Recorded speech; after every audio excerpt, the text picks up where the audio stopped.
Please be patient with me. Okay, let me just pull everything up.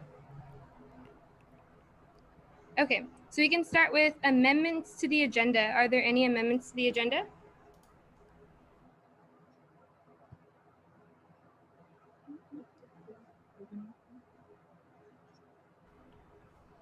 Can we cross off capital contingency, please?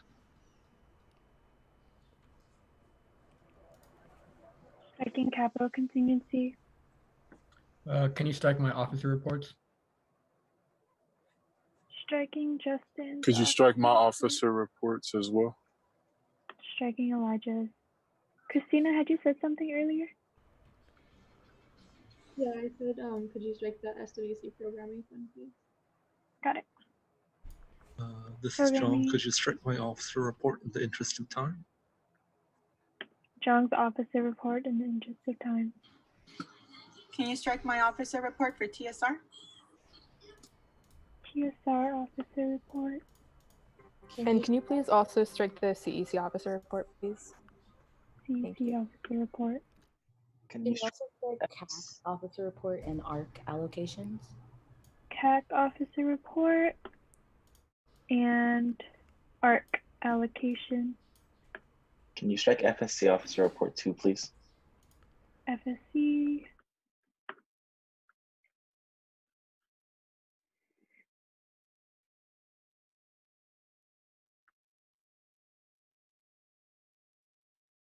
Breeze, did you want to strike some appointments?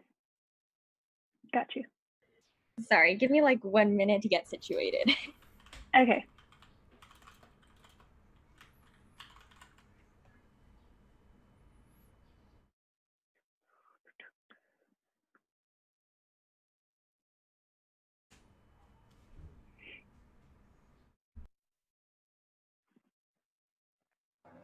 If you want, we can just wait for Breeze. Sorry. Okay, so can I strike TGMF and ASRF allocation? Striking your funding allocations. And then I would like to strike Rudia, Angelina Quint, Angelina, Judy Chan, Judy. Let me see. Odua, Odua, Caroline, Caroline.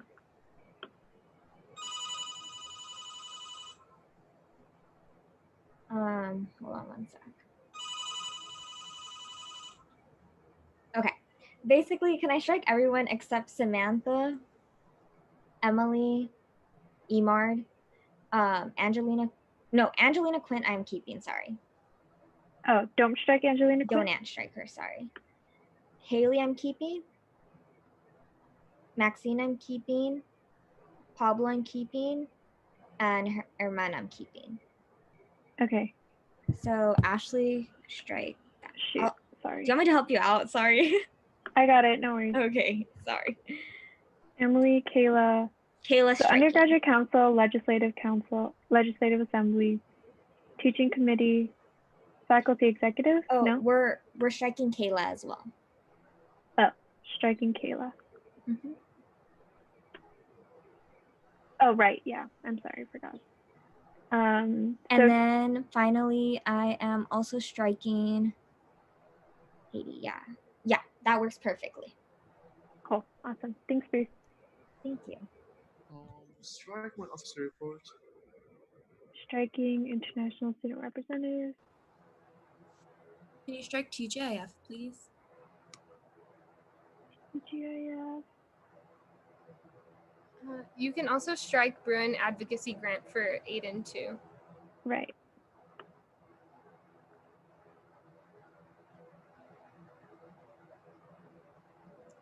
I'm gonna also assume, I guess we can leave it, but I'm gonna also assume SFS allocations can be stricken too. SFS allocation. Cool. Is Jonathan here? He's not coming tonight. Oh, if not, okay, I'm gonna strike his SRE, his strike appointment as well then. Okay.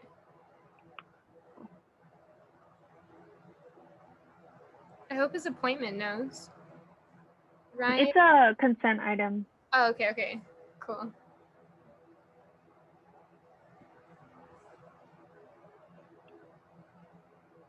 Cool. I think it's good then.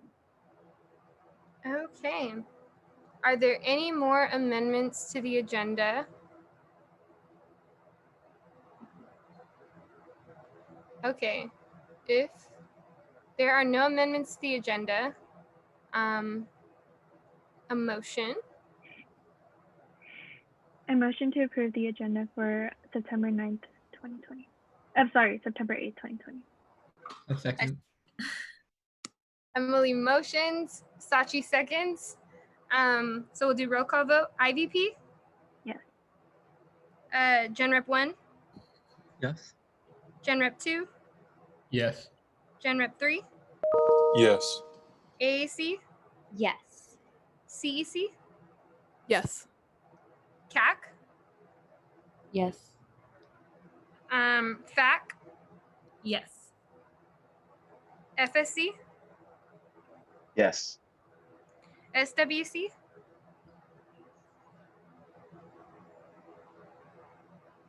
SWC. Oh, sorry. TSR, Yes. okay. ISR. Oh, yes. Cool. Now let me just count.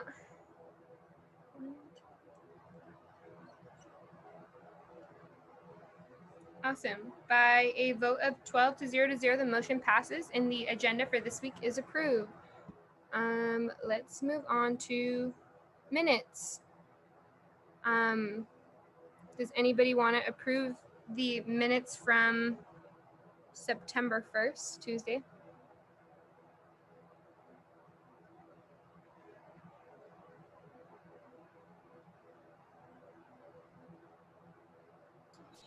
I motion to approve the minutes for September 1st. I second. Zuleika motions, Bacher seconds. Are those the right minutes? I assume it was last Tuesday. I could be wrong. Aren't meetings every 2 weeks I think now? we should be going 2 weeks back. You're right. I'm very sorry. What was the date the Tuesday before? August 25th. I motion to approve the minutes for August 25th, 2020. I second. Cool. Zuleika motions, Bacher seconds. Thank you. I was trying to be efficient and it didn't go well. IVP, Yes. Gen Rep 1, Same. Gen Rep 2, Yes. Gen Rep 3, Yes. AAC, Yes. CEC, Yes. CAC, Yes. FAC, Abstain. FSC, Yes. SWC, Yes. TSR, Yes. ISR. Yes.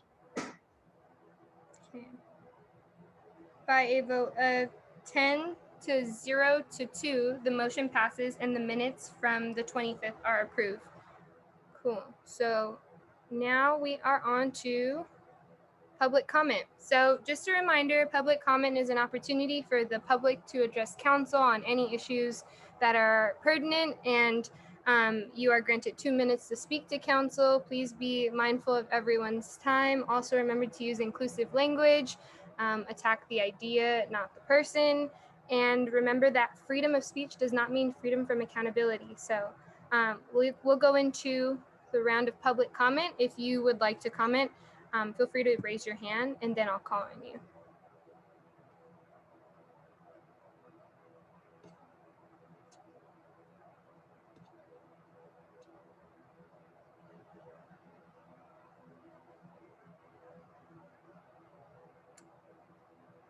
Okay. Going once. Going twice. Okay, seeing as there's no one for public comment, we'll be concluding public comment at 5:14 p.m. Thank you, everybody. And now moving into contingency. David? Hi, everyone. So the past 2 weeks, we had a few more applications. The total amount requested was $2,411.31, and the total amount recommended is $2,036. And these are two non-USAC entities. Do we have a motion to approve? I motion to approve $2,036 to non-USAC entities. I second. Emily motions, Noe seconds. IDP? Yes. Gen Rep 1? Yes. Gen Rep 2? Yes. Gen Rep 3? Yes. AEC? Yes. CEC? CEC?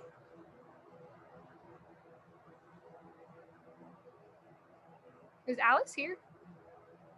I don't think she's here. He was. Okay, I'll just leave it blank for now. CAC? Yes. FAC?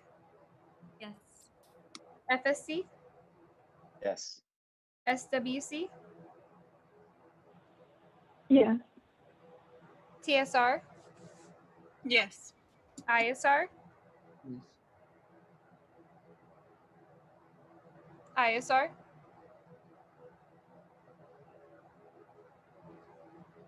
Bacher? Yes, sorry, it was muted. Oh, it's okay. Cool. Cool. By a vote of 11 to 0, the motion passes and the contingency programming funds are approved for this week. Moving on to special presentations, we have the UCLA COVID token project. Emily, I'll leave that off to you. This is someone that Christina forwarded over to me in order to have a presentation. So Christina, do you want to introduce? Sure. Jessica, you can also introduce yourself, but Jessica is a researcher who attended and presented to us in the Campus Public Health Ambassadors meeting. So she's running a research project for tokens that are a bit similar to the UCLA one, but it's not UCLA branded. It's for not just on-campus students. Other than that, Jessica, do you want to introduce yourself too? Sure. Hi, all. I want to thank you all first for having me in this meeting. I realize it's very jam-packed. Thank you, Christina, for helping set this up. So yeah, I'm Dr. Jessica Saleska. I'm a postdoctoral fellow at the Semel Institute for Neuroscience and Human Behavior. And I'm working with a group of people mainly from Anderson, so some research assistants and a professor. What we're doing right now is working on a project that is meant to promote preventative behaviors among UCLA students and the campus community at large. And so, as you all know, this is a very pressing issue. And while there's not a lot of students who are returning to campus, there's a great need to kind of have a way to promote healthier behaviors in a way that's not always authoritative. So thinking about strategies that can shift social norms around positive behaviors and promote kind of altruistic pro-social behavior. So I work with this team of behavioral researchers, which is exactly what we need right now. And so my background is in public health, but yeah, we're working on this project. Mainly, we want to test this out among UCLA students and then see if we can see these effects and see it promoted into wider communities outside of UCLA, perhaps.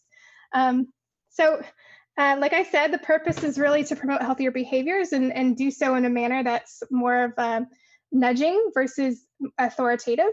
And we're currently working with several field partners for similar kinds of projects involving kind of this honorific token people might wear that signals commitment to pro-social kind of behaviors around COVID. And so we're working with field partners in Argentina, including the Argentinian Ministry of Health. And we've been talking a lot with the UCLA administration a bit and their strategy and how they've been thinking about implementing. But part of our mission is actually talking to you guys is that we want this project to be more geared towards the students and the student body and the community, because as much as we like working with UCLA administration, we realize that this really needs to be a bottom-up approach. And we like the idea of working with fellow students to make this happen.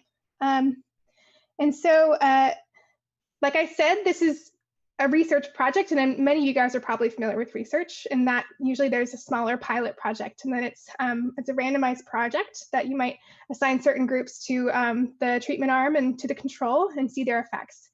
And so what we like to do right now and as soon as possible is to do a pilot project, see if this intervention works, and then expand it to the broader community within UCLA and outside perhaps, to protect the LA County, and then also see if it works, maybe even a nationwide approach.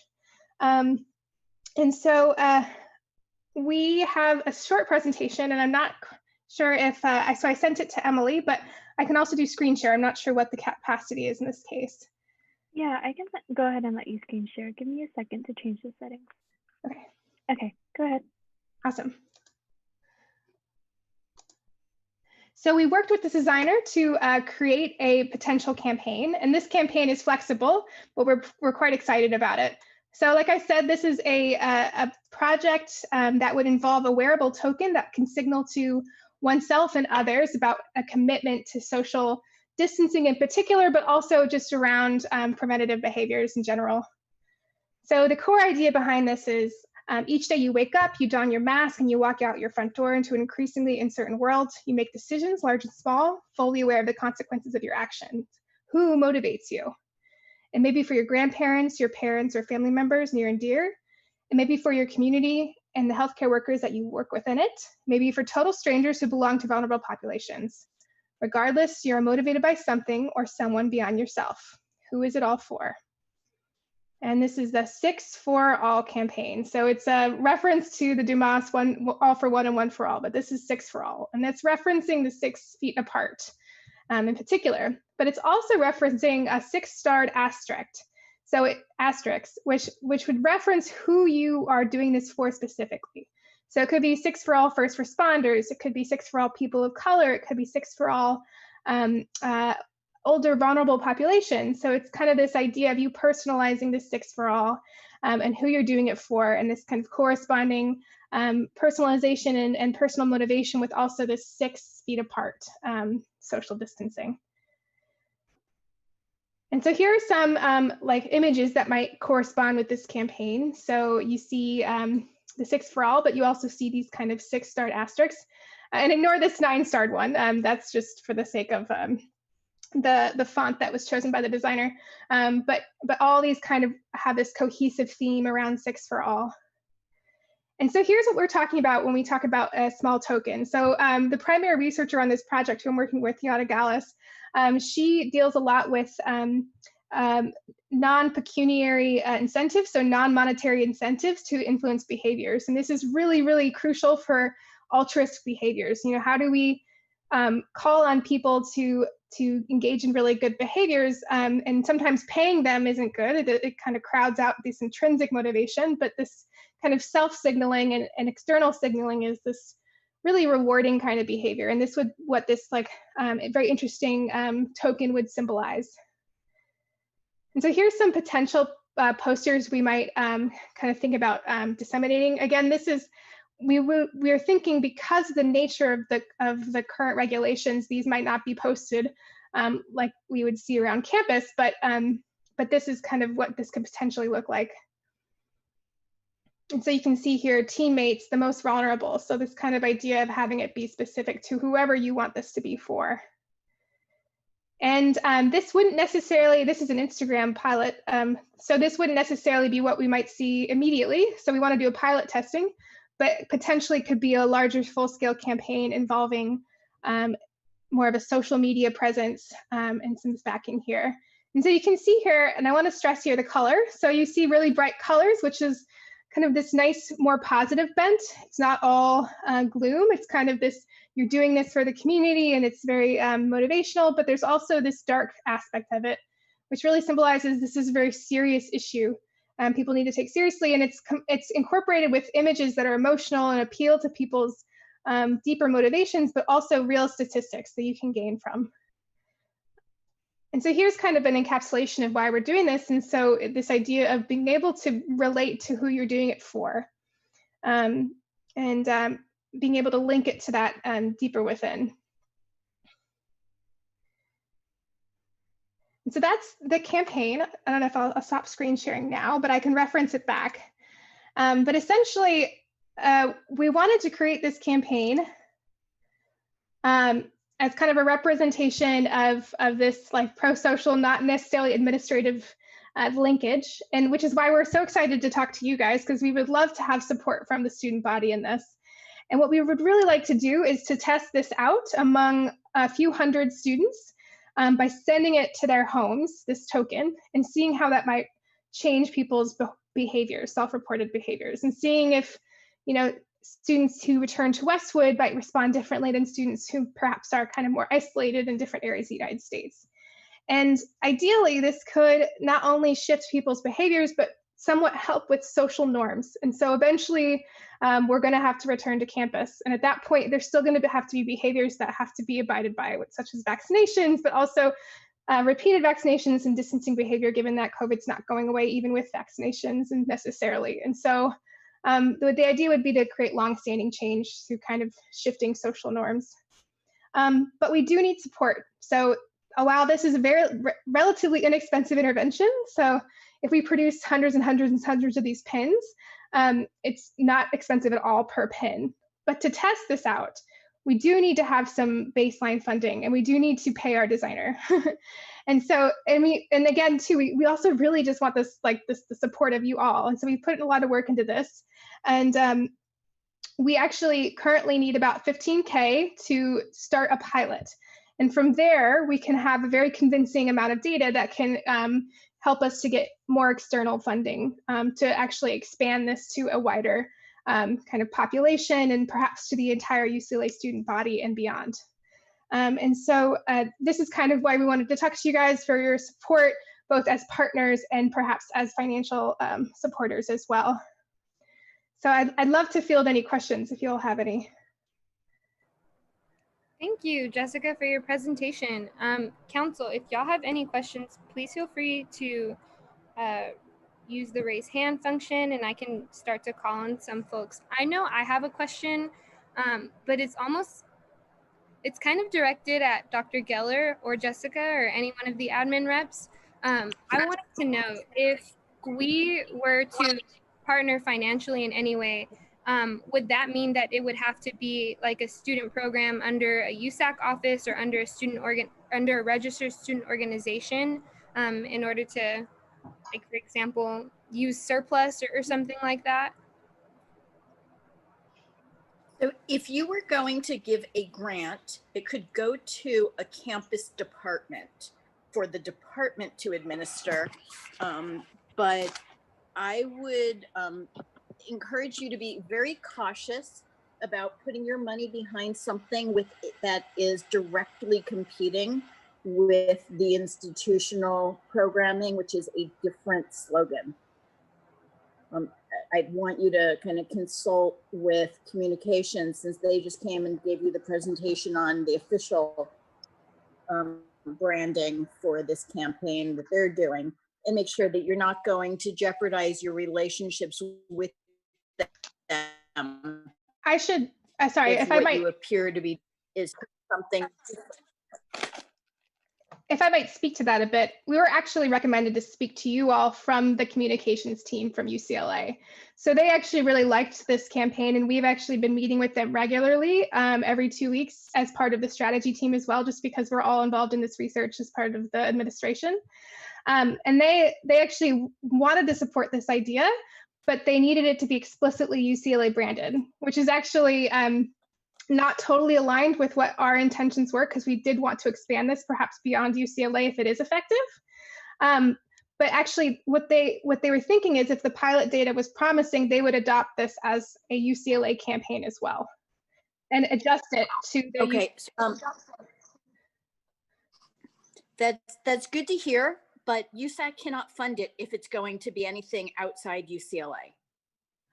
So yeah. So this actually wouldn't be outside UCLA. It would just be data that could lead to the potential to expand it beyond. So this would be a UCLA central project. But as researchers who are involved in behavioral decision making just broadly, we didn't want it to be limited to a purely UCLA project in the event that it's effective. But it wouldn't necessarily mean that we would just produce data that could be expanded beyond, if that makes sense. Yes. So then my question, Jessica, would that mean, I believe this is like under the psych department, right? So I am under psychiatry, but a lot of the team is also under the Anderson School of Management. So this is, yeah. Mm-hmm.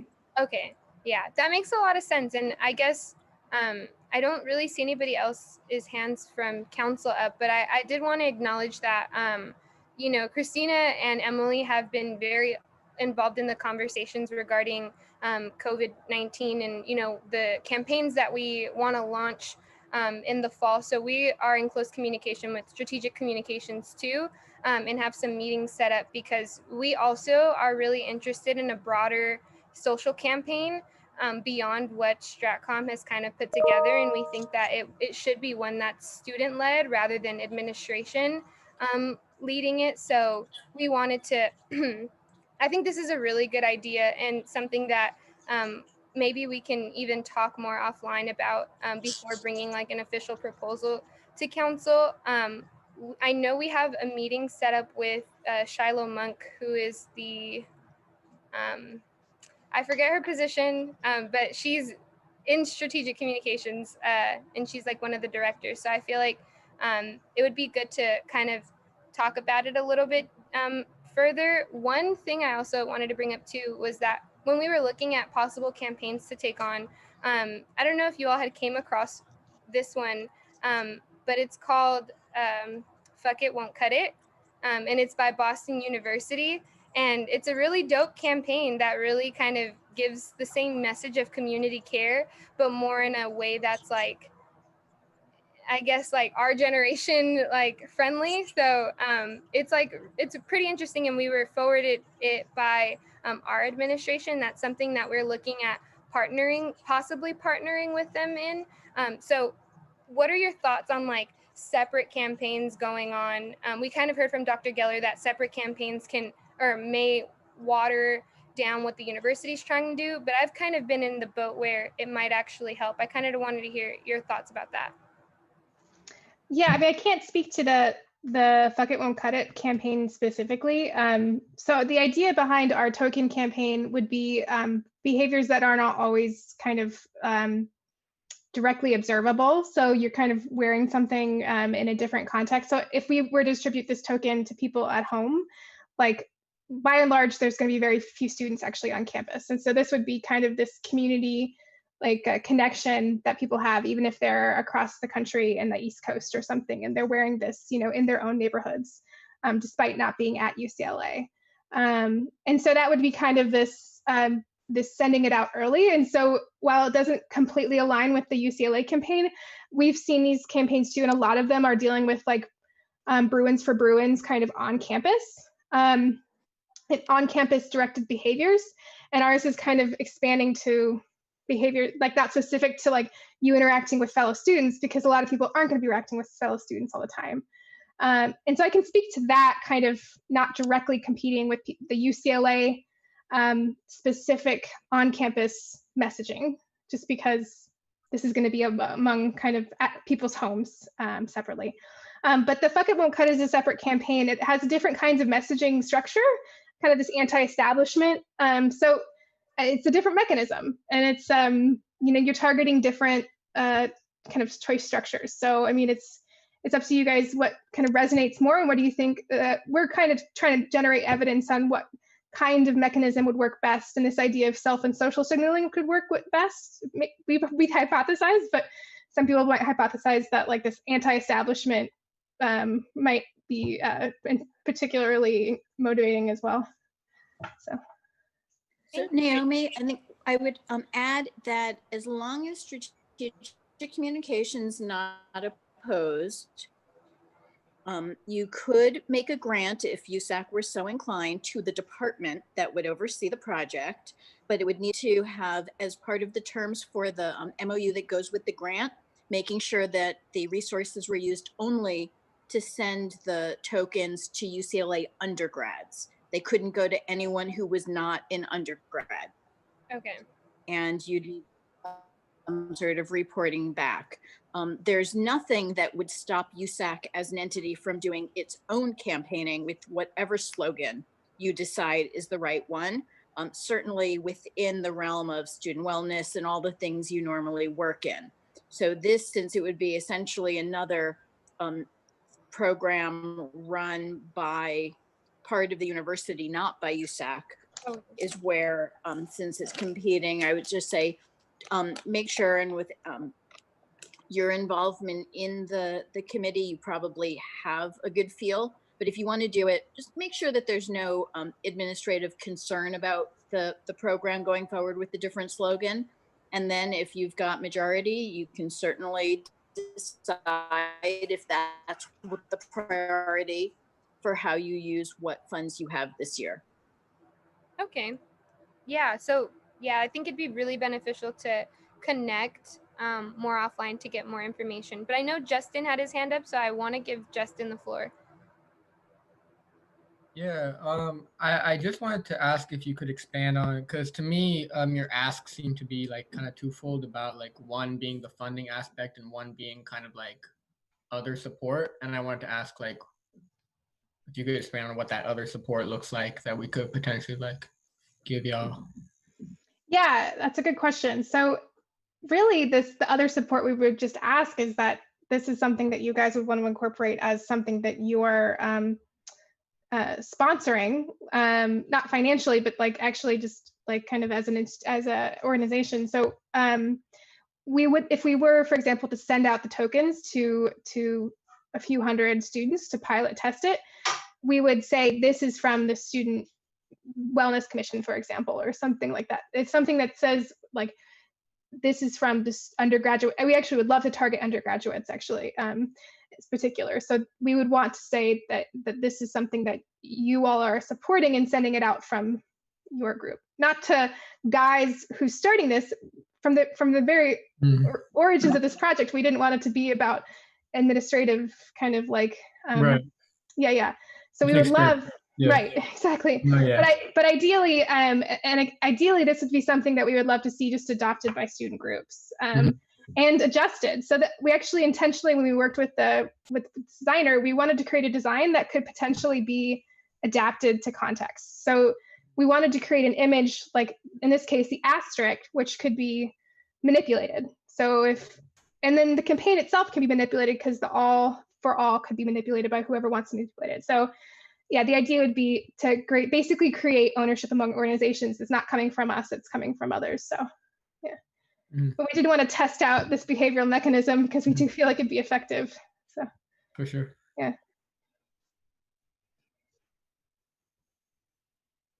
Is there any other questions? Oops, sorry, I was muted. Zuleika, go ahead. Thank you. Yeah, so I know that you mentioned, Jessica, that you were partnering up, I believe, with some students in the School of Anderson, correct? Yeah, so there's a few research assistant. It was a research assistant and a few graduate students from Anderson, and then the professor who's working on this as well. Yeah. Okay, good. I'm wondering if you have reached out to the School of Business and seen if they were also interested in funding. Yeah.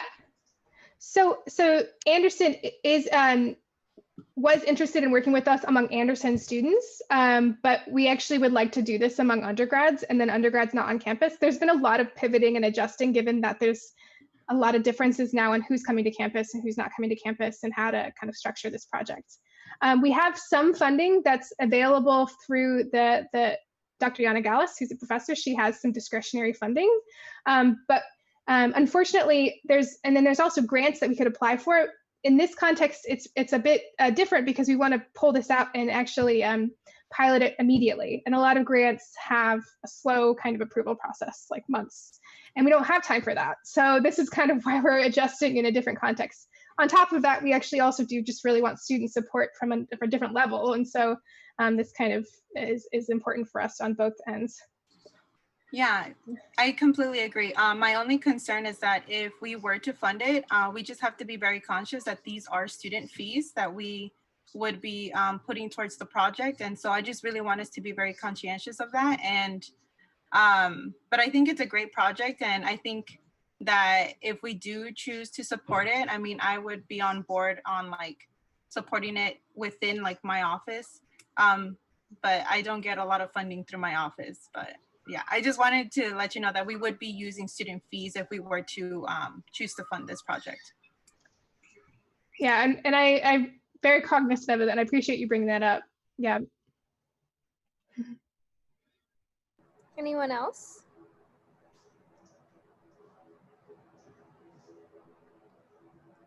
Okay, if no one else has any questions, I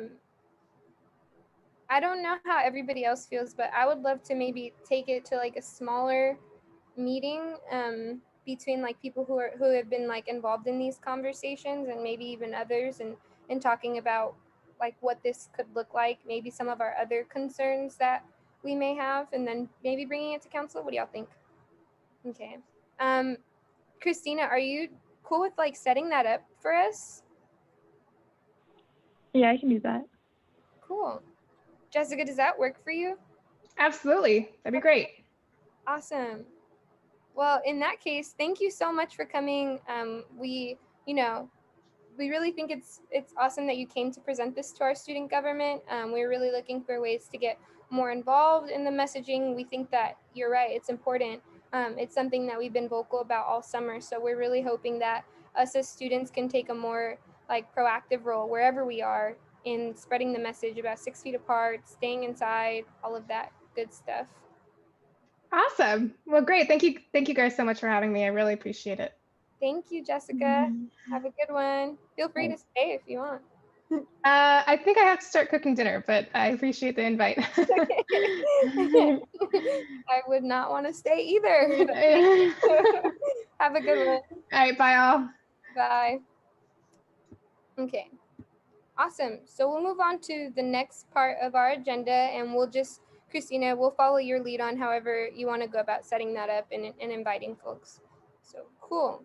Moving on to appointments. So we have a few appointments for the night. A lot of them are coming from the Academic Senate. Before, I'm like really passionate about the Academic Senate, so I will let Breeze kind of introduce like why the Senate is important and why y'all should participate in these appointments, because they're important. So I'll let her explain why. Yeah, thank you for that, Naomi. So as y'all know, some of you who were able to be at the last meeting know that we appointed some people and kind of have an idea of what Academic Senate does. You know, especially at this time, these positions are so important during this pandemic. This is kind of like students' direct line to administration a lot of the time. And oftentimes these positions, you know, have gone to, you know, students that don't come from like the majority of the UCLA background. And that's something that we really try to emphasize is ensuring that the positions that academic senators take are like from students of color, low-income students, students from non-traditional backgrounds, so that they can have access to these spaces as well. And we have many different committees from athletics to legislative assembly to, you know, UGC, which kind of comes up with recommendations, as you all know, for like how examinations will be like.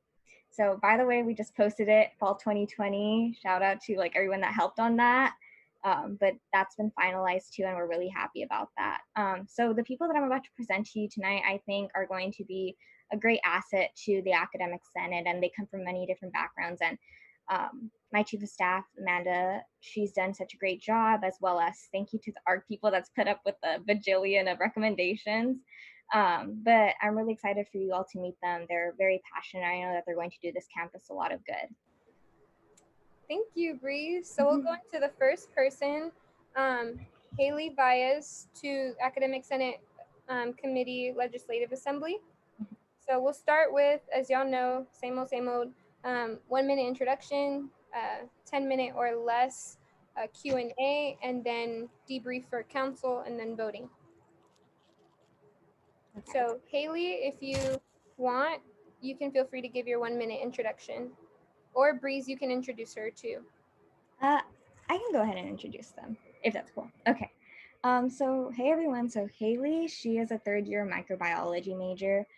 You guys might have all seen her. She's like always out there doing CalPERC stuff, and she's always at our meetings all the time. But aside from that, she's also AAC Sanctuary Campus Director, and she sits on the college FEC, as well as being she sat in the college FEC last year, which is one of the appointments that we get as academic affairs. And she's an intern at Ronald Reagan. But aside from that, I can personally say Haley is super passionate. She's doing so many great things in AAC and really pushing for like transformative justice within Sanctuary Campus. So I'm really excited to see what Haley does this year, and I hope that she will get appointed tonight. Thanks so much. Can I just go ahead and start whenever, or? Okay, cool. Bree's kind of already introduced me, but hi everyone. My name is Haley Baez. I'm a rising 3rd-year MIMG major. I recently ended my term serving as a senator for the college FEC, and today I am here in hopes of getting appointed to the Legislative Assembly. I want to continue my advocacy for students this year through the Legislative Assembly, whose platforms I found to be pretty similar to that of FEC. As you all know, this committee works on policy issues that wield the potential to impact the quality of education for a diversity of students, which includes like changes to general education requirements, amending existing policy and procedures, and even examining like campus-wide issues. As a senator, I do plan to dedicate myself to not only acknowledging, but including student voices into these conversations. And I want to be able to actively examine how proposals are going to be impacting students' well-being on a holistic basis. I know that I'm equipped to do so based on my experiences working with administrators sitting on the FEC, actively surveying and listening to student demands through CalPERC, and now sitting as a director of Sanctuary Campus for AAC. Thank you, Haley. So we'll just go into questions. Council members, if y'all have questions, feel free. Go ahead, Emily. Hi, Haley. Thank you for coming today. My question for you is like what's one thing that you hope to advocate for while on Senate this year? Yeah, so I briefly mentioned this in the intro, but in examining new proposals, amendments, and existing policy, I do want to place an emphasis on how these things do or do not prioritize student wellness, students' ability to perform, and how such issues are going to be able to contribute to the selective enhancement of education for some students over others. And in doing so, I do want to acknowledge how legislation will also impact faculty members, because obviously like their performance is going to impact how students perform in the end. So I want to do this by pulling from statistical data that is usually provided by the Student Affairs Information and Research Office. And based on the statistics that I was able to get a look at in June with the FEC, we found that students were primarily concerned with their ability to perform due to accessibility issues like access to quiet study spaces, reliable internet, library resources, and stuff like that. And of course, like they're struggling with prioritizing school as a result of like exacerbated mental health complications during quarantine. So as like a top research institution, I know that this data ultimately like has the potential to gauge like the trajectory of campus-wide policy to better serve its students. And I do want to mention that statistics do show like a holistic evaluation of students overall, but the voice of student transfer or transfer students in the past can't really be differentiated within these numbers. So something I kind of want to expand on in terms of looking and reviewing data, I think it's like necessary to review transfer specific surveys to determine how the institution can best serve this population of students, because obviously transfers right now aren't given like the same amount of time to be spending their time like at UCLA as they traditionally would, and it was already shorter than like the traditional 4 years. So some things I was thinking of is like potentially opening up additional office hours for transfer students, and then potentially opening up more PLF sessions, for example, for upper division courses, since obviously like PLF sessions through AEP are usually offered for lower division courses, and obviously transfer students don't have access to those just yet because they're not on campus. But yeah. Thank you, Haley. Zuleika, and then Sachi. Hi, Haley. Thank you for joining us tonight. I did have a question. So how would you be able to hold faculty accountable when you do not agree with a decision or an issue that is being discussed? Yeah, so faculty accountability is something that was definitely like um, discussed like last year when I was on Senate. There were a lot of issues when it came to seeing how we were going to move forward with respect to how the institution was going to respond to COVID-19 like regulations.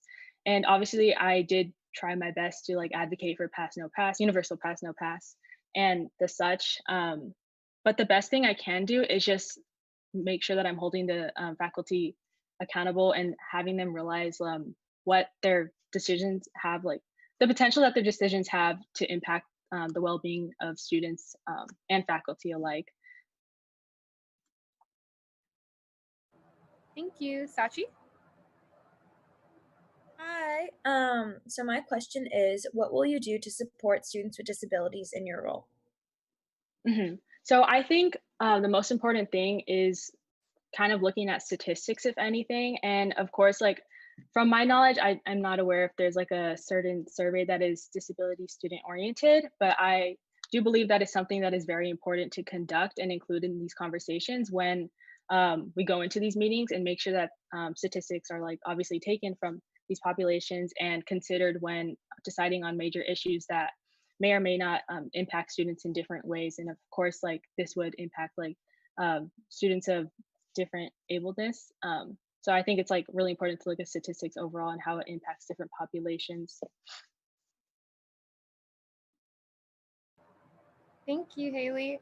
I had a question regarding, it's kind of similar to Zuleika's, but what do you think, or what plans do you have this year to be more proactive when it comes to like faculty disagreeing, or even when it comes to like lobbying any like asks or ideas that you have? I know usually we have a hard time kind of empowering senators and letting them know that just because you're a student doesn't mean your voice is any less valuable within this space. How do you see that coming about in a role like LGA, which is a very large committee? Often students don't even really talk on that committee because there's like over 100 people present.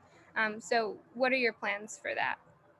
Yeah, for sure. So I think the most important thing, based on experience, is to go into the meetings looking over the notes and the meeting notes ahead of time and kind of dissecting what proposals are going to be brought up, and also looking at the like budgetary aspect of these proposals. For example, there was this one award called the Gold Shield Faculty Prize Award, which was unrestricted $30,000. And so obviously this is something that is questionable as it can be better allocated to meet students' needs.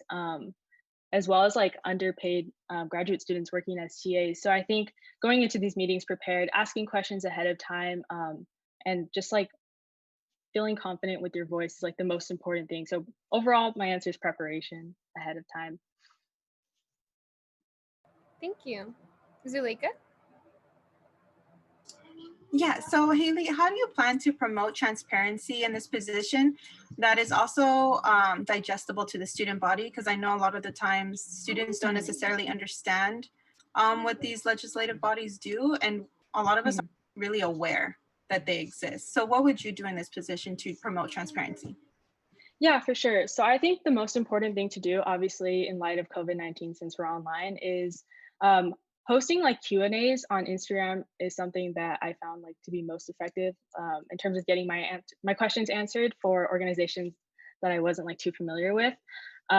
So hosting these Q&As and just having students kind of bring questions to the table based on like Instagram polls, for example, to just build that level of transparency. And also, I think last year, Breeze had made us like compile a list of our meeting notes from all of the meetings that we went to. And I think those are there obviously, but students don't know that these notes are there in the first place at the same time. So I think it's important kind of having this like be on some kind of social media platform for students to easily access is like an important thing to promote transparency, and probably the most effective way because everyone nowadays uses social media.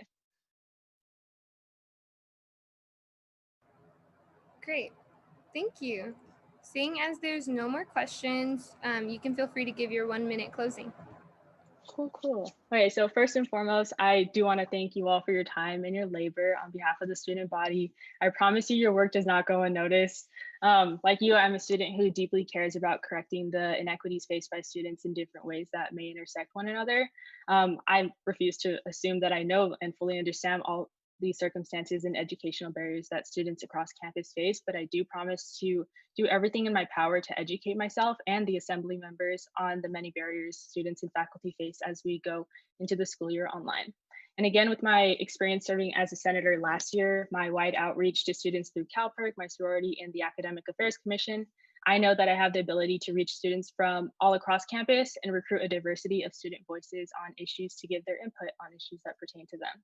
Yeah, thank you. Thank you so much, Haley. Okay, so Emily, yeah, you're still here. Cool. Do you want to give us the ARC recommendation? Yes. Hi, everyone. ARC voted 3-0 to give a positive recommendation for Haley. We felt like she'd do a great job in the position and that she's done a lot of research and reflection on what she wants to do. And we're very confident that she has the ability to advocate for student needs due to her experiences like CalPERC. And we liked that she gave us a plan for transparency for the student body. So looking forward to having you serve, hopefully, Haley. Thank you. Cool. Does anybody else from ARC want to share? I can share. Yeah, I completely agree with everything Emily said. During our interview with Haley, she just really gave us a run through of like how much knowledge she has on the position. And I think that she's going to do amazing things. She's already done amazing things through CalPERC. So I have no doubt that she will continue that work in the Legislative Assembly. Great.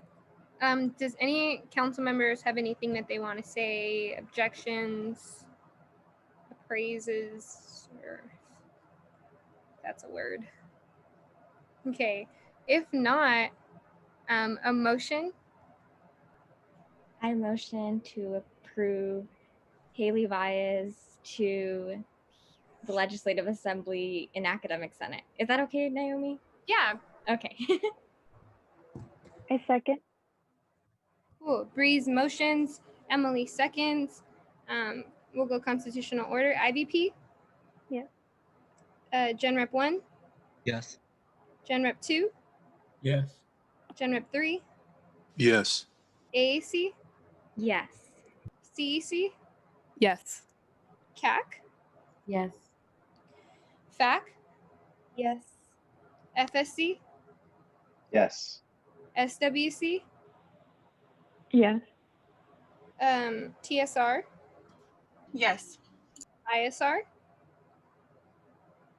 Yes. Cool. By a vote of 12-0, the motion passes and Haley Vyas is appointed to the Legislative Assembly. Congratulations, Haley.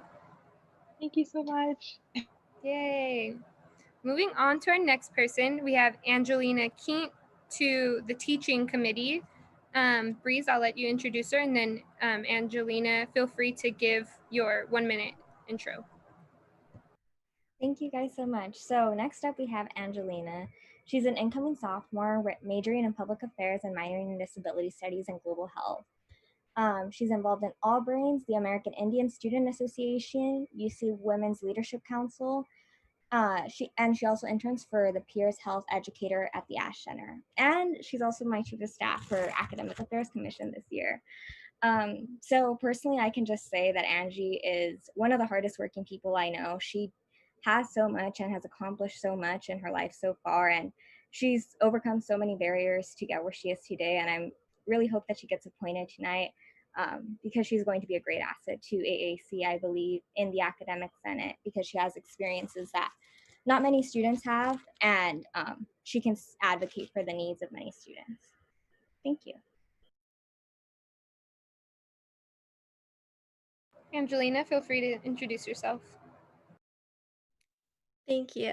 Thank you, Breeze. So my name is Angelina Quint. My pronouns are she, her, hers. I'm an incoming second year majoring in public affairs, and I'm hoping to be appointed to the teaching committee. As you all probably know, the teaching committee oversees the distribution of teaching awards, including the Distinguished Teaching Award. And as a committee, we look to uphold excellence in higher education by honoring educators who bring respect and admiration to teaching and who are ultimately role models on campus and within their communities. And so through my appointment on the teaching committee, I'm hoping to hold professors accountable and ensure that professors are being evaluated based on a standard and a criteria of equity, inclusion, accessibility, and transparency, and based on what they're doing to help historically marginalized and underrepresented student groups on campus, namely students with disabilities, first-gen students, low-income students, BIPOC students, and transfer students. And I believe that I'm well equipped to advocate for these groups through my own personal experiences and through working with AAC, All Brains, and other student organizations on campus. Cool. Does anybody have any questions for Angelina?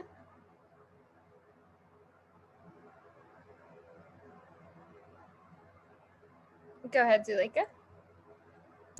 Hi, Angelina. Thank you for joining us. My question it is, what are some ideas that you have that will contribute to improving methods of evaluating teaching?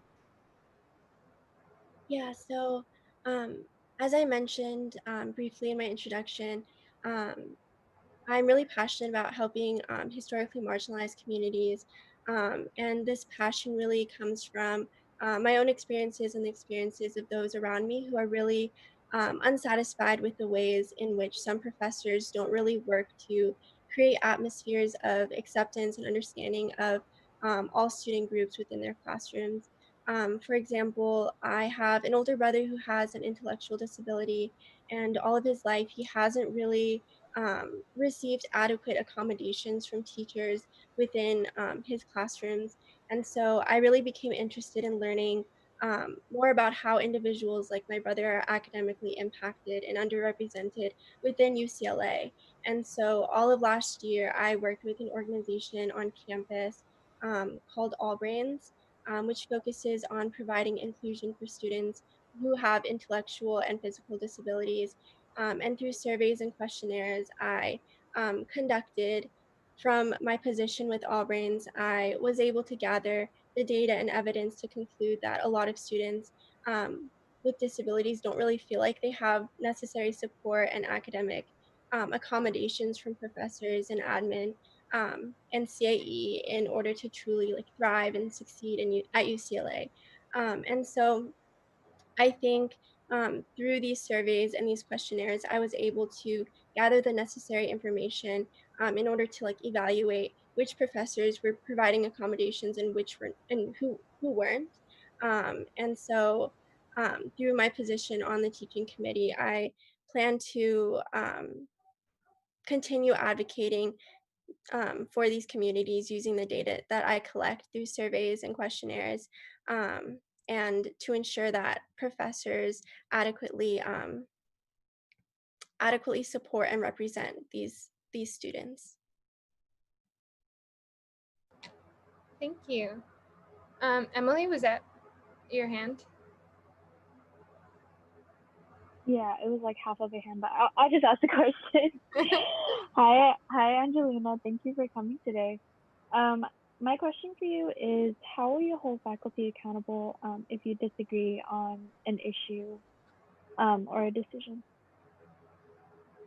Yeah, so I think that I would hold them accountable by communicating my perspective and using the experiences that I myself have and the experiences that other students have had through the the experiences that I've been able to, I guess, gather from different forms of communication that I've had with different students, and just to make sure that the faculty and admin really understand that their voices have such a weight and an impact on student wellness, and that whatever they decide, their voices and their decisions hold a lot of weight in helping students succeed and thrive at UCLA.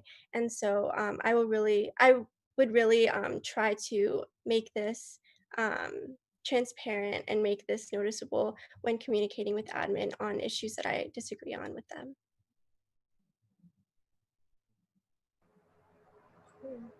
Go ahead, Zuleika. Thank you. So Angelina, how do you plan to outreach to students and be that liaison between this committee and to the student body?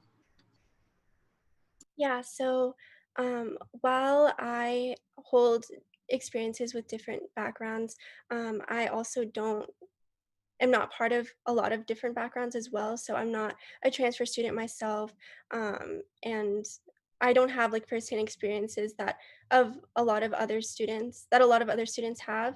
But I hope to obtain more knowledge on the experiences that these members of different communities have by having conversations with people of differing communities and different backgrounds. So I plan to conduct surveys and questionnaires so that in order to like reach people from different communities and ask for their input and their experiences.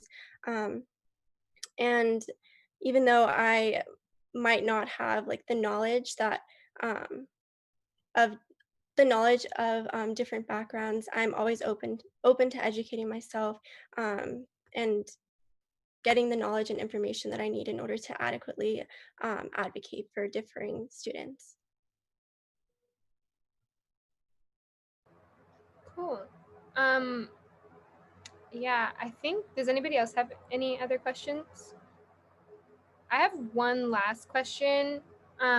So it's very similar to like what Zuleika had previously asked, or I think Emily, but how do you plan on being proactive this year in making sure that you're not just passively like sitting in meetings and that you have an agenda going and making sure that students' needs are represented, because that was something that, and Breeze can attest to this, we struggled with last year in making sure that our senators knew that they would be there and that they should be in there advocating.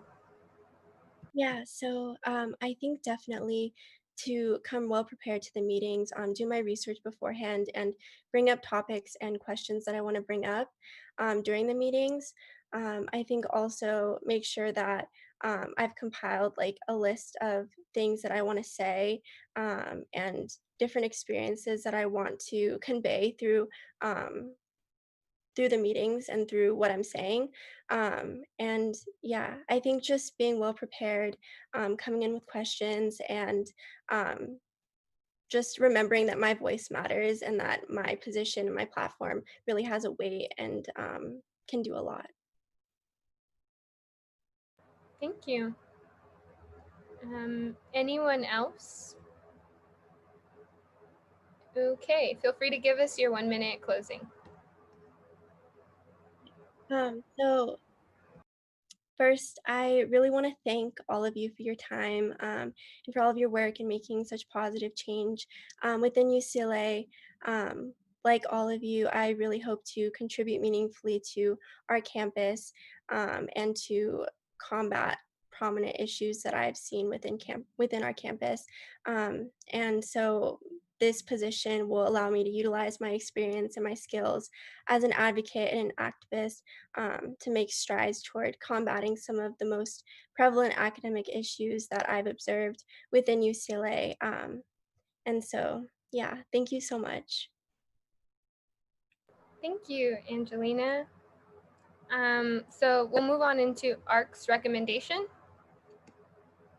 Hello. Yes, so we voted 1-1-1, so we don't have a recommendation for Angelina. So the reason for that is that we really felt that she understood the committee and did have plans, but we wanted to learn a little bit more about you and how you would carry them out during the council interview. But I do want to say that I really enjoyed listening to you, I'm so sorry, talk about like your passions and your plans for the year. And I want to encourage you to not be afraid to like take up space when you're on the committee and advocate. So yeah, thank you. Anybody else from ARC want to say anything? Yeah, so My worry was feeling intimidated by faculty because like we already feel intimidated by them just being in their classroom. So that was my worry for you, Angelina, is coming into that space and just them overpowering your voice. And so I want to again encourage you that if you are appointed, to not be afraid to speak up. And again, like we're all here to support, and we're all here to, you know, help as well and assist. And so, and I'm here also as a resource if you have any like transfer questions as well. So that was just my thing, is just don't be afraid to speak up and voice your concerns to the faculty. Thank you. Yeah, does anybody else have anything that they want to say, ARC or other council members? I also wanted to say I enjoyed this interview a lot. I think at first I was also kind of scared because I've sat in academic senate committee meetings, and I can attest to how rude some of the faculty are sometimes, or how dismissive they are to students, especially if you're not 100% confident. But I can tell that that is something that you are definitely capable of, and that's already forming within you. So thank you. Anybody else? If not, a motion will suffice. I motion to appoint Angela Quint to the, oh shoot, what's the name? Angelina. Oh, sorry, Angelina Quint, sorry, to Academic Senate Teaching Committee. I second. Cool.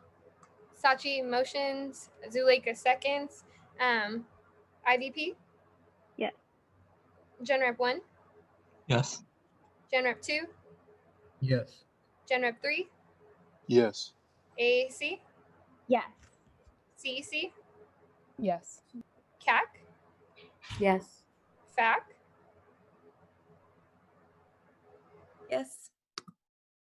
FSC? Yes. SWC? Yes. TSR? Yes. ISR? Yes. Cool. By a vote of 12 to 0 to 0, the motion passes, and Angelina Quint is appointed to the teaching committee. Thank you. Congratulations. Thank you so much. Yay, thank you for coming, and good luck. Cool. So moving on to Maxine de Montla, to the Committee for Undergraduate Admissions and Relations with Schools, also known as QUARS. Breeze, go ahead and introduce her, and then Maxine, you can give your 1-minute intro. Hi everyone. So I'm so excited to introduce Maxine de Malanta. She is also part of AAC, and she's actually serving as one of my assistant commissioners this year. But let me just introduce her. So she is a third-year traditional education. She's a third-year student with a education and poli-sci double major. She's part of Samahang Filipino Access. She's actually a coordinator. And she sits on the student-initiated outreach committee.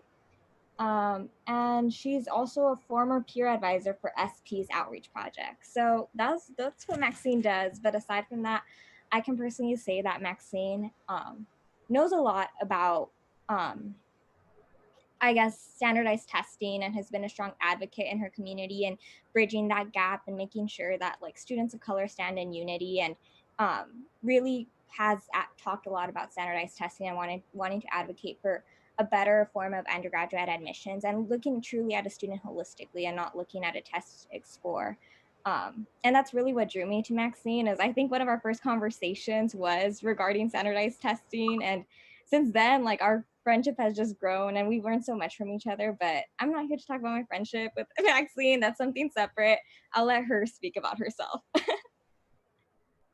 Thank you, Breeze. And hi, everyone. I hope everyone's staying safe. Like Breeze said, I'm a third-year education and poli-sci double major. I'm a traditional student originally from the Bay Area. I'm hoping to be appointed to the Academic Senate for the Committee on Undergraduate Admissions and Relations with Schools, like Naomi said, is QUARS, which oversees undergraduate admissions policy that's going to be used for the admissions process. And obviously, because of the pandemic, this is an unprecedented year for admissions. We're taking a look at a lot of the standardized testing going away. We're looking at students more holistically, especially looking at the gaps in education that students are receiving across the board in the United States, but specifically California as well. In QUARS, I'm hoping to do a variety of things, but one of the most important things to me is actually advocating for QUARS to outreach to more students in Central California. Reese mentioned this a little bit to me, and I kind of fell in love with this idea because we look at the Northern California and Southern California kind of outreach and all of the resources that those students have compared to a lot of students in Central California who do not have access to those, which kind of reflects itself in UCLA admissions, especially for undergraduates. So it's really important now because travel is no longer an obstacle. We're also looking, like Bree said, at standardized testing, which is going to look totally different because UCLA is one of the few schools that have it optional and have not completely removed it. So how does that look within our admissions process?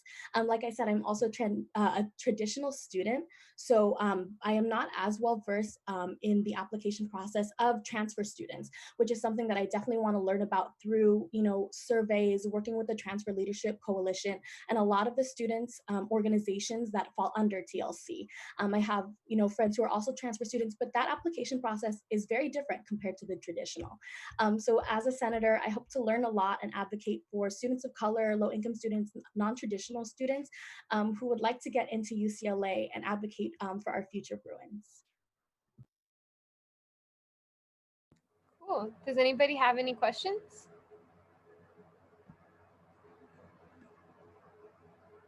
Okay, I know I'll go first because I served on this committee, so I definitely know a lot about it. So one question I have is QUARS tends to be it's a really important committee, but it's also one where sometimes the faculty that sit on the committee aren't very well versed in the admissions process themselves, or don't really understand the barriers that low income and students of color often face in standardized testing. How do you plan to take on more of an advocate role in this committee and an educator role in this committee in educating those faculty that, sometimes make offhand comments that, aren't supported by any evidence, but, they are voting members on the committee and definitely need to be educated. But how do you plan on doing that? As a research institution, UCLA loves numbers. We love data. Professors love that. So I think it's really important that I take also what I'm learning in my classes with some of these professors from the education department who may be sitting on these. You look at the chair of the committee as well, but I'm hoping to take a lot of the data that's done on standardized testing at the admissions process, what COVID is doing to the quality of education that students are receiving right now, and trying to explain that to them in a way that is digestible. In addition to the data, it's important that we have quantitative but also qualitative data. I'm hoping to kind of survey the student demographics at UCLA, but also students who are involved with our outreach projects that UCLA literally funds as well, which I think is pretty feasible as my other extracurriculars are involved with that. But I think taking a lot of data is what kind of makes it a lot more palatable for our professors. I think it also takes a lot of patience to be able to work with faculty who are very strong-minded and headstrong. And I think it's a lot of communication and upfront kind of with my opinions, but also being vocal and willing to listen. So I think in regards to, talking to professors who may not, or sorry, faculty members and committee members who may not understand what our students are looking or going through right now, especially in a global pandemic, it's about bringing data together as well as personal experiences from students that are literally in their classes as well. Okay, cool, thank you. And then my last question before I hand it off to the other council members is, last year there was a report that was released from the system-wide report that had talked about how they basically gave a really long report about standardized testing and how they weren't going to eliminate it because it wasn't showing conclusively that it discriminated against students or that it wasn't helpful in predicting whether or not a student would be successful within their 4 years. I'm sure you've heard about that really long process. And from that sparked intense conversations about how standardized testing is actually helpful for students of color in certain aspects, and it actually like helps bring in the more diverse pools. What thoughts do you have about that, if any? This is something that is widely held by an opinion that's widely held by the admissions directors, even Vice Provost Yolanda Copeland Morgan, who's done a lot of work in increasing African American students numbers within UCLA. What are your opinions on that? I did look into the standardized testing task force report, and the one thing that kind of irked me also was there was no undergraduate student representation on that task force. I understand there was a lot of, people who understand what's going on there, but you can't understand students if you're that far off from being a student. I think in regards to, the concerns about whether or not standardized testing is helpful, we kind of look at how are admissions done. And from what I understand, it's by region, it's by school district, it's by schools that are similar in demographics, similar in zip codes and area codes. And if you're comparing standardized tests between those students, of course, you're going to get a lot of students of color from those areas if they're primarily students of color. But the problem with that is kind of that we're comparing students within their schools. So I think that there's a lot of kind of confusion about what standardized testing will do when you're forcing students to kind of compete against each other with in those kinds of those schools, I guess is a lack of a better word.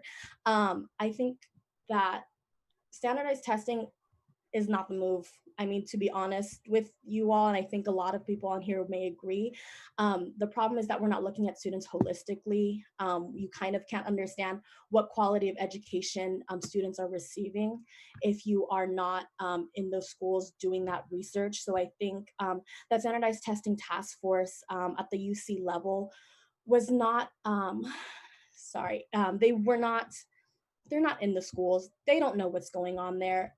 You look at the standardized test, you look at the SAT and ACT, you look at the kinds of conditions that students are taking them in. Some students only have one chance to take it, and it's for free because their schools are providing it for them for free. And I think that it's a huge barrier because you have a lot of students who are taking it multiple times. And we think about students of color, there are students of color in different socioeconomic statuses, right? Who some may have access to SAT prep courses for free, not for free, they still have access to it. And that's kind of, I think, when we think that standardized testing is bringing more students of color, are we looking at socioeconomic status? Are we looking at kind of what school districts they're at? And those kinds of little things that actually make a huge difference. So I guess the too long didn't read for my answer is that standardized testing is not going to cut it, especially in a world that the quality of education that students are receiving is going to be a variety of things. And I think that even if that one set of data says it will, that has to be repeated. We have to have more input, and we have to have a variety of factors incorporated into that research before we decide that this is it. And it's not a one time, fits all, I guess. Thank you. Okay, so we'll move on to Bacher and then Noe. Oh, hi. Okay, so I do have some points regarding international students. So what is your input regarding the effect of the current decisions, not requiring the SAT on international students, and in general, the aspects of international students enrolling at UCLA? What are your thoughts on that? I think it's definitely shown that UCLA, we appreciate our international students. There's a variety of perspectives that are brought in to UCLA because of the diverse student body that we have, and many of them are international students. Because I am, a Californian student, I'm not too familiar with that process of how international students apply and get into UCLA. I understand that standardized testing does have a large effect on whether, and it's weighted very heavily for our international students. I think for international students, I don't know, to be honest with you, I don't know what that looks like right now, especially in the midst of a pandemic. I know that for the UC wide system, we are making it optional as of right now, and perhaps we will go towards that no testing kind of route in the future. But I do think that if standardized testing is something that is helpful for, international students, maybe there can be a different test that we can create and implement, because the UC is already trying to implement another test to replace the SAT and ACT. So I think, I apologize if that was not all of the information that you were looking for, but because of my, California student standing, I am not too familiar with that. So to follow up on that, so first, just a quick example. So, taking my country as an example, we do have three different, at least I would say three different educational systems. So we have like international and two national systems. And international includes like different uh, types of diplomas, etc. Well, looking at such differences in educational systems in each country, so like having, for example, a GPA, like a 99 GPA would weigh differently when you are coming from different educational systems, even within the country. Um, so that is one of the things I think you should keep in mind when it comes to the absence of standardized testing with international students. And then the aspect of another, like that was like my next question, which is like basically about your opinion regarding the extra or like the plans, the UC plans to hold like their own test, which obviously is really like logistically it's difficult, but in other senses it's just an added exam because like other universities will also require SATs, or like at least for the near future. So what is your opinion on like having an added burden on students, both in terms of academics and finances, especially that international students don't get waived fees or anything like US students? Yes, for sure. Personally, I would prefer that, the UC does not implement a new test. I just think that if you're going to put a hold and then eventually phase out, why would you just bring in a new one, especially if you're going to be partnering with College Board? I don't know if that's true, but that's just my gut feeling, to bring that back. It just kind of seems like a waste of time, energy, and resources. I think that it's definitely an additional barrier too, because why would we have our students take multiple tests? I think if you want to get rid of it and stand your ground and say that kind of with your chest that you are against standardized testing, then you should follow through with it and not put one back if that was the point of taking it away in the first place. I think financially it would be a burden. I think, first both US students, California students, and international students, I don't think we should make our students take another test, especially if we're the only kind of UC that is the only kind of university and institution system that is going to take it. Personally, like I said, it's not worth, I think, time, energy, and resources, but there's a lot of people, especially administrators and faculty members and other third parties who are very invested in creating another test and maintaining a standardized testing system as a part of the admissions process. Yes. Okay, thank you. Suleika? Hi, Maxine. Thank you for joining us tonight. So my question is mostly about deferments. This year, I know that admissions has put like a really hard line on only allowing deferments for extenuating circumstances. And I also know that they're not really trying to sort of announce it out there that you can get deferments for like certain, again, for certain circumstances. I'm wondering what are your thoughts on that, and how would you advocate for students with disabilities, for transfer students who are like parents and they just cannot commit to the 1 year being online, because online learning, it can be very difficult for certain students. And so I'm just wondering, what are your thoughts on that, and how would you advocate for these students?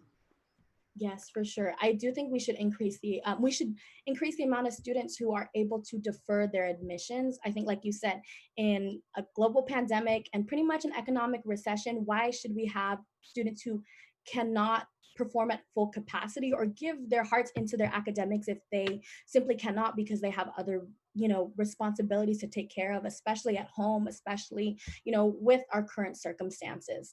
I think in order to advocate for them best, we have to find our allies within the administrators and the faculty members who sit within these committees. And if there are not some, we have to make some, because I think it's very difficult if it's just one, a couple undergraduate students advocating for this, but I'm sure there will be, if not already is, a lot of data about how online learning affects especially college students and especially undergraduates who have multiple commitments throughout this time. So I think it's about finding the data as well as giving that data to the faculty members sitting on those committees so we can then advocate, I think, with more power and more push.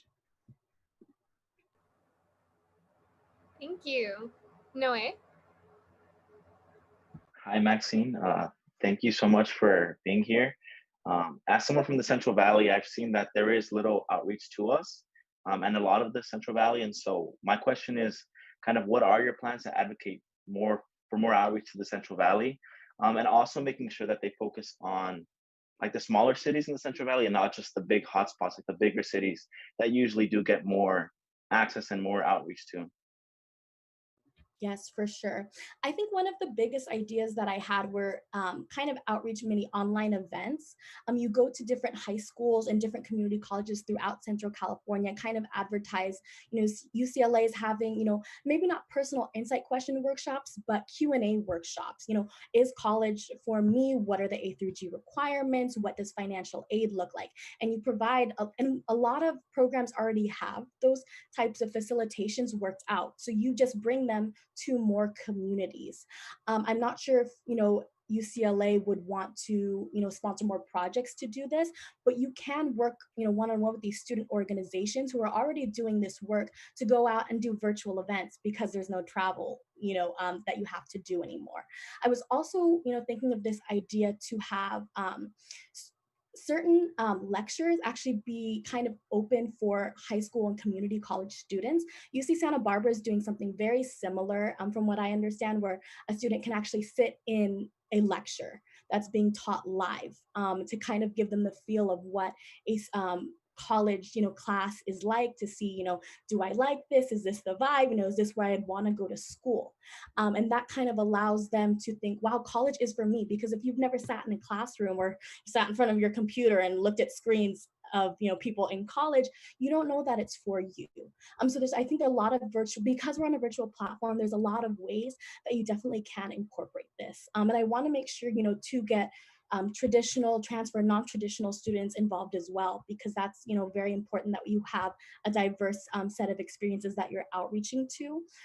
I just think there's a lot of ideas that I do have that I don't know are feasible or not. What are the finances going to look like? What are the capacity of the people doing this work going to look like? But I think we can push it if we really wanted to.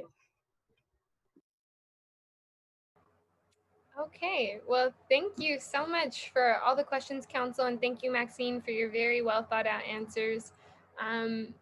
Feel free to give us your 1-minute closing. Thank you, everyone, for having me. I know it's been a long summer for you all, and I appreciate all of your hard work, like everyone has said.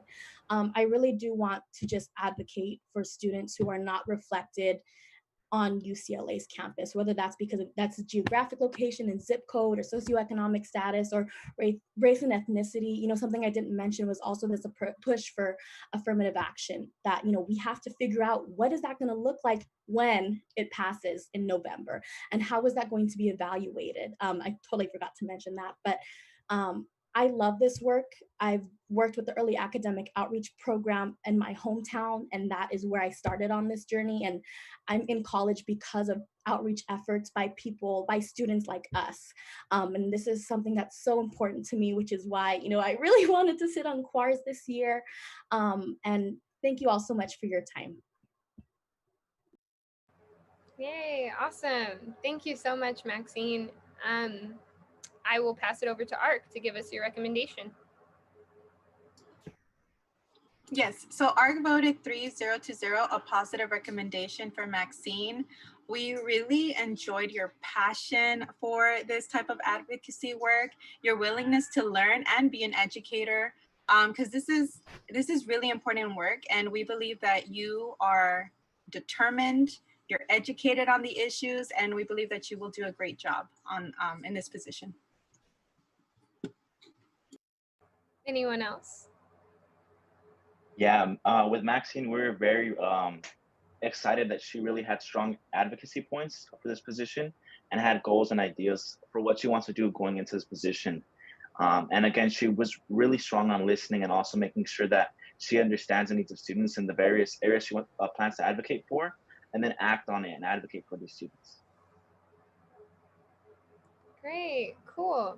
And I just want to give kind of like my advice and encouragement to really do the research and to, read the reports that they are citing, whether it be like the standardized testing task force report that they released or any other relevant works, meeting with different faculty that have studied this issue for a very long time, like Dr. Walter Allen, who was supposed to be the chair but won't be the chair anymore. So, doing that research is really helpful and something that I wish like Breeze and I could have done a little bit more last year to be a lot more prepared for the conversations and for the times where they might have like flipped the switch on us. So that's like my biggest piece of advice. But other than that, I think you're going to be a phenomenal advocate on that committee. So if there's no other comments, a motion? I motion to approve Maxine DiMalanta to the Committee on Undergraduate Admissions and Relations. Second. Cool. Breeze motions, Noe seconds. Emily's not here. Gen Rep 1? Yes. Gen Rep 2? Yes. Gen Rep 3? Yes. AEC? Yes. CEC? Yes. CAC? Yes. FAC? Yes. FSC? Yes. SWC? Yes. TSR? Yes. ISR? Yes. Cool. By a vote of 11 to 0, the motion passes, and Maxine DiMalanta is appointed to the committee. Quars. We're just going to say that. Great. Thank you, everyone. Congrats, Maxine. Awesome. Moving on to the Committee for Library and Scholarly Communications appointment, German Luis Chavez. I will pass it off to Breeze, and then German, feel free to give us your 1-minute introduction. Okay, hi everyone. So next up, I'm going to present German Luis Chavez.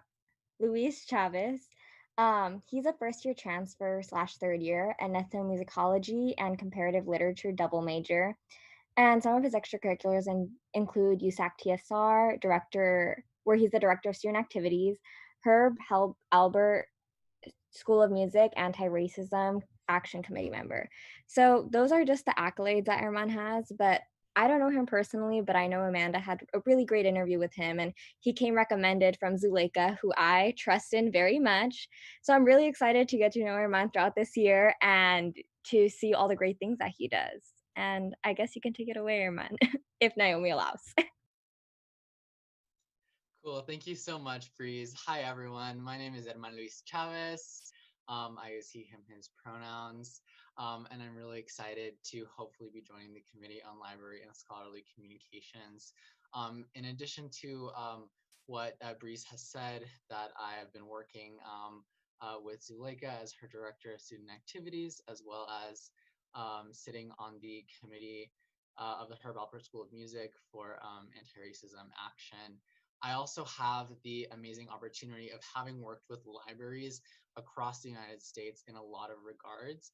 I worked with the American Library Association as a part of their inclusive internship initiative, where I worked on creating diverse programming in library districts, along with a cohort throughout the United States in different small library districts in the country. And I currently work for the Library of Congress, where I've been with them since May in the Hispanic division, working on various projects that deal with access. And I think that that's an experience that pretty uniquely prepares me to approach the different libraries at UCLA, considering the fact that we've been remote with the Library of Congress since May.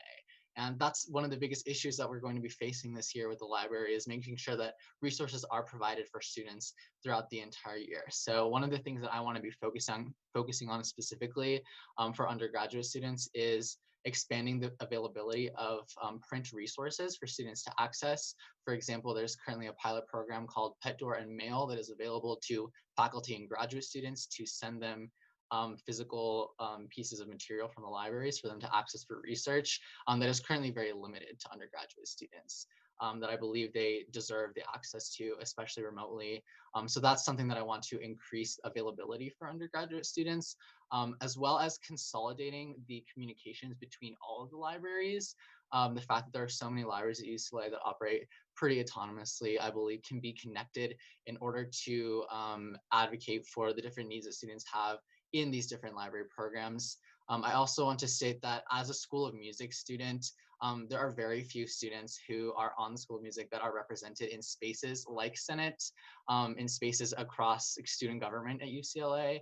And so in addition to offering resources to those students in particular, I also want to be serving as a voice for those students in these various spaces, and also offer opportunities for them to enter where they have not been traditionally represented. Thank you, Herman. So we'll go into questions. If any council members have any questions, feel free to ask. I know I have the first one, so I'll just start us off. I wanted to know, last year our appointment for this committee was particularly MIA, just being like very frank, but I wanted to know how, or what are your thoughts about the course reader or the course icon initiative, which is an initiative that is supposed to be allowing for an icon to be put on, to work with the library to put on the like, what is it, the course website. Whenever you're enrolling for a course, you're able to see whether or not that course is like under $50 or if it's free, and it's basically just like a demarcation that allows you to see kind of ballpark how much you're going to be paying for a class, if it's going to be over 50 or under 50. What are your thoughts on that? I think that could be super beneficial for students to understand the accessibility of their coursework.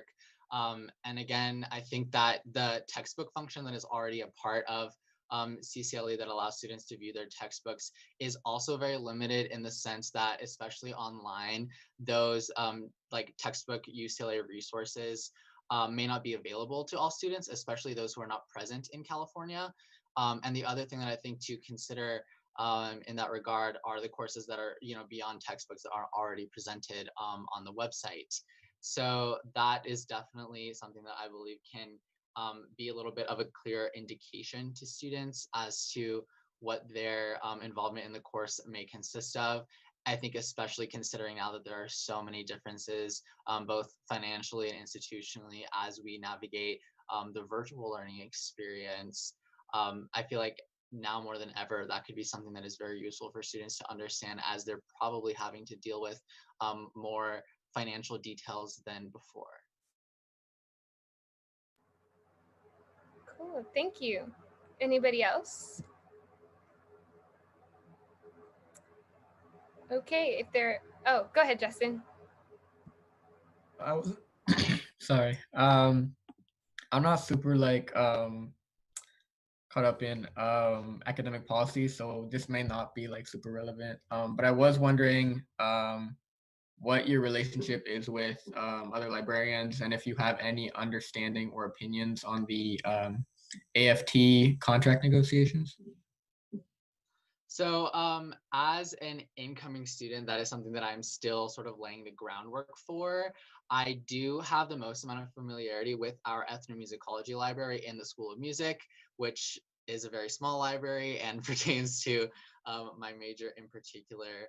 I am, however, very dedicated to learning about these things that need to be implemented, and I think contracting is an especially touchy subject that I would love to be representing as an issue. I'm really sorry to hear that whoever was appointed last year wasn't really present, but I do want to state that This is something that I really am dedicated to, considering that I have been working with libraries for the past 2 years. And I am familiar with the Library of Congress's relationship when it comes to external partners. So I'm hoping that that's something that I can bring when it comes to contracting negotiations. Thank you. Okay, seeing as there's no more questions, feel free to give us your 1-minute closing. Thank you so much. Again, I want to reiterate some of the presences that I'm bringing to this particular committee. I strongly believe that resources during COVID that the libraries can offer is one of the central things that I would like to be focusing on in this appointment, and expanding them to not only researchers, undergraduate researchers in research programs, but also to other undergraduate students who need the resources, the physical resources that the libraries provide at UCLA, in addition to expanding the communications between all of the different libraries, and ensuring that students across all colleges have the opportunity to become aware of the opportunities that exist and have easy access to them. And again, I do want to reiterate that considering that this was a position that apparently wasn't given a lot of attention last year, to hopefully create a foundation moving forwards for undergraduates to have an amount of access to libraries that is facilitated no matter where they are. Thank you, Herman. Okay, so ARC, do you want to give us your recommendation? Yeah. So ARC voted 2-0 to 1 being an abstention from Zuleika because he's in her office, to give a positive recommendation for Herman. I mean, he really demonstrated through his interview tonight, but we were very impressed by his depth of experience, and all the knowledge that he'd be bringing to this position, as well as his plans and visions for the position. You were one of our favorite interviews, so looking forward to having you hopefully be appointed tonight. Anybody else? I mean, I'm really biased towards Herman. He's done amazing work in my office already. Yeah, he's just so knowledgeable and he's very dedicated. And that's what I most admire from Herman, is that if he like puts his mind to something, like he is very dedicated to that issue, and he's really dedicated to equity as well. And so I admire that from you, Herman, and I really hope that you're appointed tonight.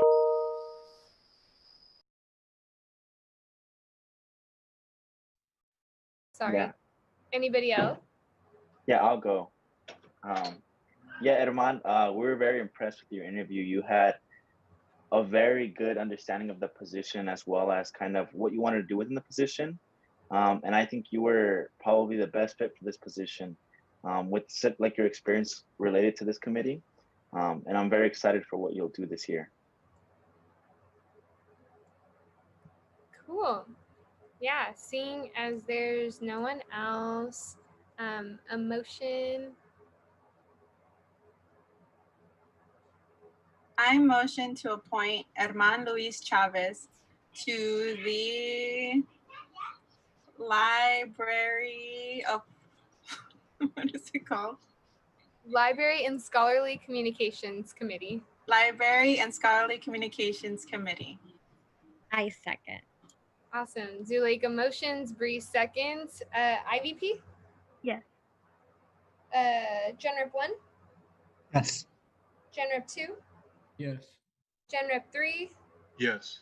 AAC? Yes. CEC? Yes. CAC? Yes. FAC? Yes. FSC? Yes. SWC? Yeah. TSR? Yes. ISR? Yes.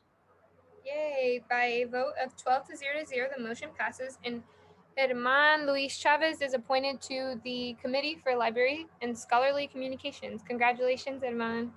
Thank you. Thank you all so much.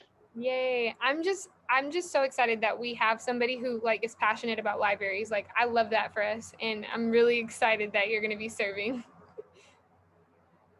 Cool. Moving on to our next person, we have Pablo Luis Herrera to the Faculty Welfare Committee. Go ahead, Breeze, and then Pablo, you can feel free to introduce yourself after Breeze. Okay. Thank you, Naomi. So Pablo Luis Herrera, he's a second year public affairs and education major with a Chicano and Central American Studies minor. Basically, we're like studying the same thing. But anyway, so aside from that, he is actually one of the directors for AAC's Retention First team, and he's an academic mentor for students in South Central LA. But aside from what he does, I've also been very inclined with Pablo because I always see him and he's such a strong advocate for his community. He helped set up petitions and a town hall for his old school to fight for educational equity for students and staff this whole summer. And he's been like really bridging the gap and coordinating a lot of the meetings that happen at these schools to make sure that the schools have the necessary resources all throughout the summer. And I think that it's really important that he's organizing and doing all this very cool work. And I'll let Pablo tell you guys more about himself. Thank you. Yeah, can I go? Okay. Hi, thank you, Breeze, for the introduction. Hi, everyone. My name is Pablo. I'm a second year. My majors are public affairs and education with a minor in Chicano and Central American studies. I'm a first generation low income student and I grew up in South Central Los Angeles. And I'm excited to hopefully be appointed for the position in Faculty Welfare Committee.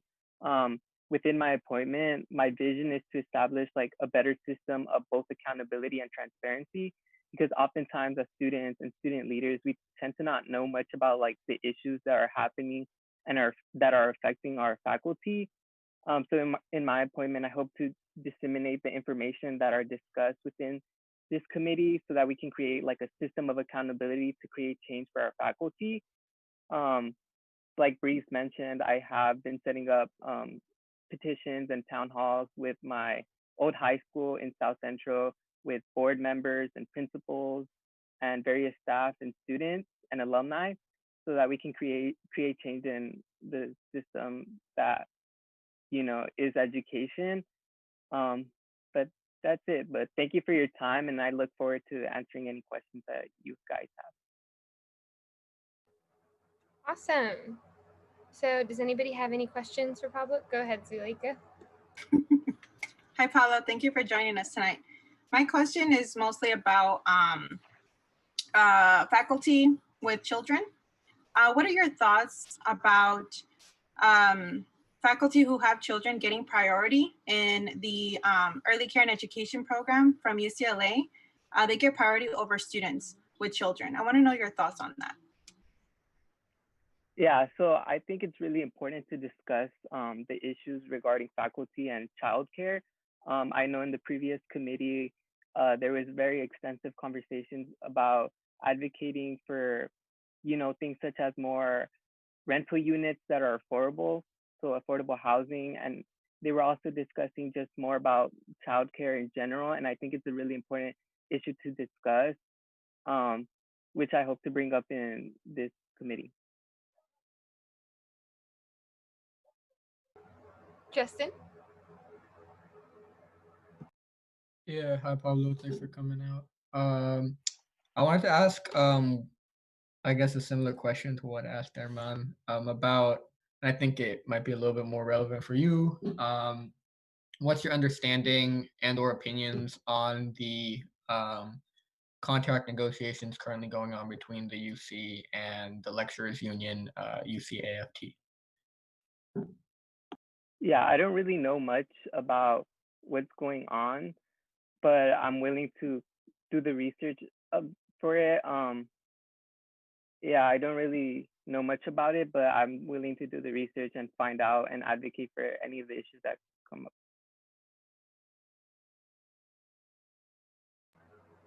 Awesome. Go ahead, Emily. Yeah, hi. So being that this is the Faculty Welfare Committee, I wanted to know, what do you hope to learn from this position? And what do you hope to contribute as a student leader within this committee? Yeah, so I personally, as a student and a student advocate, like I mentioned, I hope to learn more about the issues regarding faculty welfare, just because, you know, a lot of the issues aren't really mentioned as like compared to student issues. I think as USAC, we kind of tend to focus more on student-related issues, and sometimes the faculty issues are like, I'm not gonna say push aside, but like, not centralized. And so I hope to learn more about those issues and kind of advocate for them. And then wait, can you repeat the second part of the question again? Sorry, kind of forgot. Yeah. It was, what do you hope to contribute as a student leader within this committee? Yeah, so I hope to contribute like more transparency and accountability for these committees, just because when I was looking at the position, there wasn't really much information on the Academic Senate website or any meeting notes. I did get the previous appointment meeting notes, but they weren't as specific and detailed as I would like them to be. So hopefully in my appointment, I'm able to better, I would say, like write what's happening in those committees and kind of disseminate that information to our faculty so that, our faculty can provide us with feedback and their concerns, and then I'm able to advocate for them in the meetings.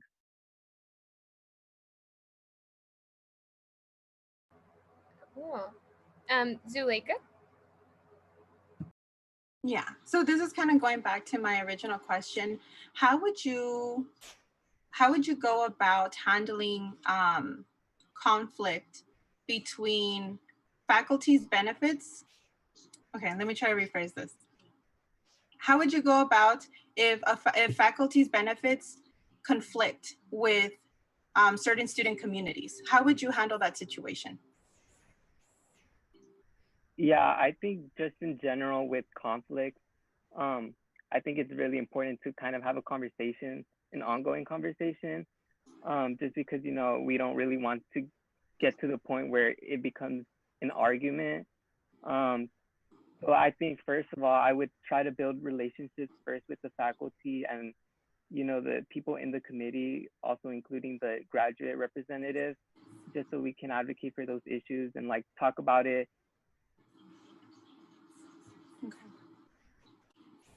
Sachi? Yeah, I think my question actually ends up that it's like really similar to Zuleika's question. But I just wanted to kind of ask again, like maybe what are your, like biggest priorities as a student sitting on this committee that primarily deals with faculty and, issues that pertain to faculty? What's the biggest thing that's driving you to provide that student perspective, or maybe what's like an issue or something that you hope to learn about from that student perspective that you hope to represent on that committee? Yeah, so going back, there's a lot of issues that are being presented within like childcare and faculty that are, being presented last year and hopefully going to be presented this year, which I hope to advocate. Again, there's a lot of issues concerning housing and affordable housing for faculty, so building more rental units for them. And yeah, just begin that conversation so that we can create an action plan.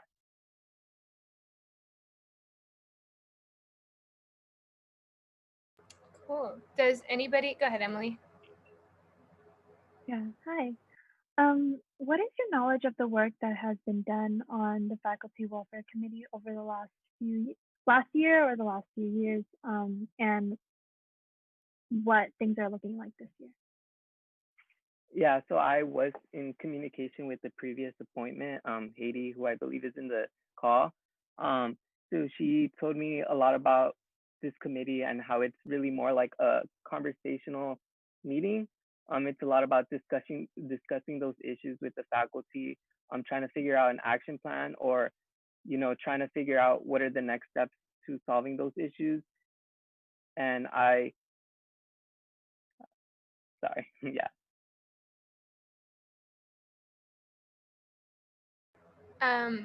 Sachi, is that an old hand? Oh, okay, cool. Anybody else? Okay, if there's no other questions, Pablo, feel free to give us your 1-minute closing. Yeah, so thank you so much for like this wonderful opportunity. Like, although I'm fairly new to USAC spaces, like I am passionate about the work that's going on and hopefully continue it in the future, and hope to grow as a person and kind of gain knowledge on faculty issues. And I just want to thank you for your time and consideration. Thank you, Pablo. Okay. Do any council members have thoughts, or I should first turn it over to ARC and then we can go over any thoughts? Yeah, so ARC had voted 0 to 3 to 0 and gave a negative recommendation just because we didn't feel that Pablo gave a clear vision for what he wanted to see in this committee. But yeah. Sachi? Oh, sorry. I think my hand never went down. Okay. So sorry. Does anybody from ARC want to elaborate or share their thoughts? Yeah, my main concern is that with student parents, we're always put in competition with faculty, faculty with children. And during my time here, I have advocated for having students get the priority for childcare because that priority is given to faculty. And they're also given priority to live on campus while parenting students are not allowed to live on campus. And so that's kind of my concern, where I would want somebody who can advocate for these issues. I understand that faculty, completely understand that faculty, they have their issues as well. But in this aspect, I kind of feel like students should be given those priorities first in order to succeed here. And so that was my concern, is not having a clear vision and not necessarily not necessarily like speaking to different student communities where you wouldn't necessarily have to advocate for faculty, but advocate for the students' needs first. Emily and then Sachi. Yeah, so sorry, I also forgot to add one more thing.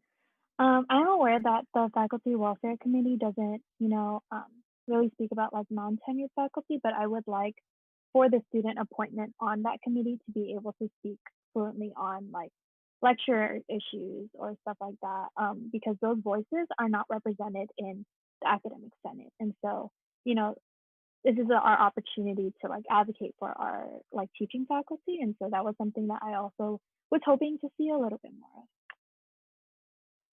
of. Sachi?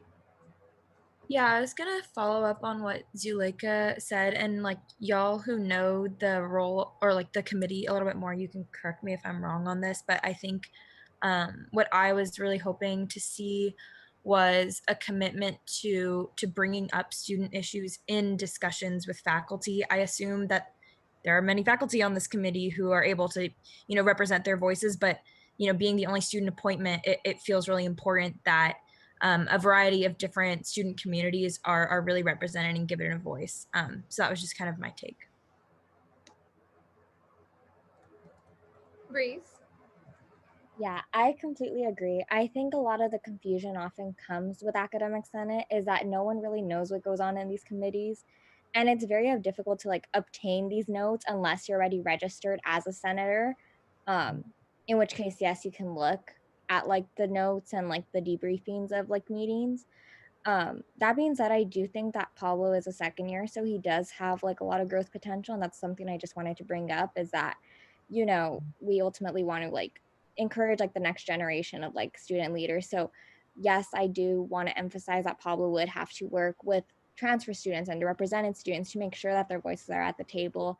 But maybe just kind of giving him the opportunity, because faculty welfare is kind of a stepping stone into the remaining of the committees in academic senate. That's just something I wanted to bring up. Does anybody have any thoughts about that?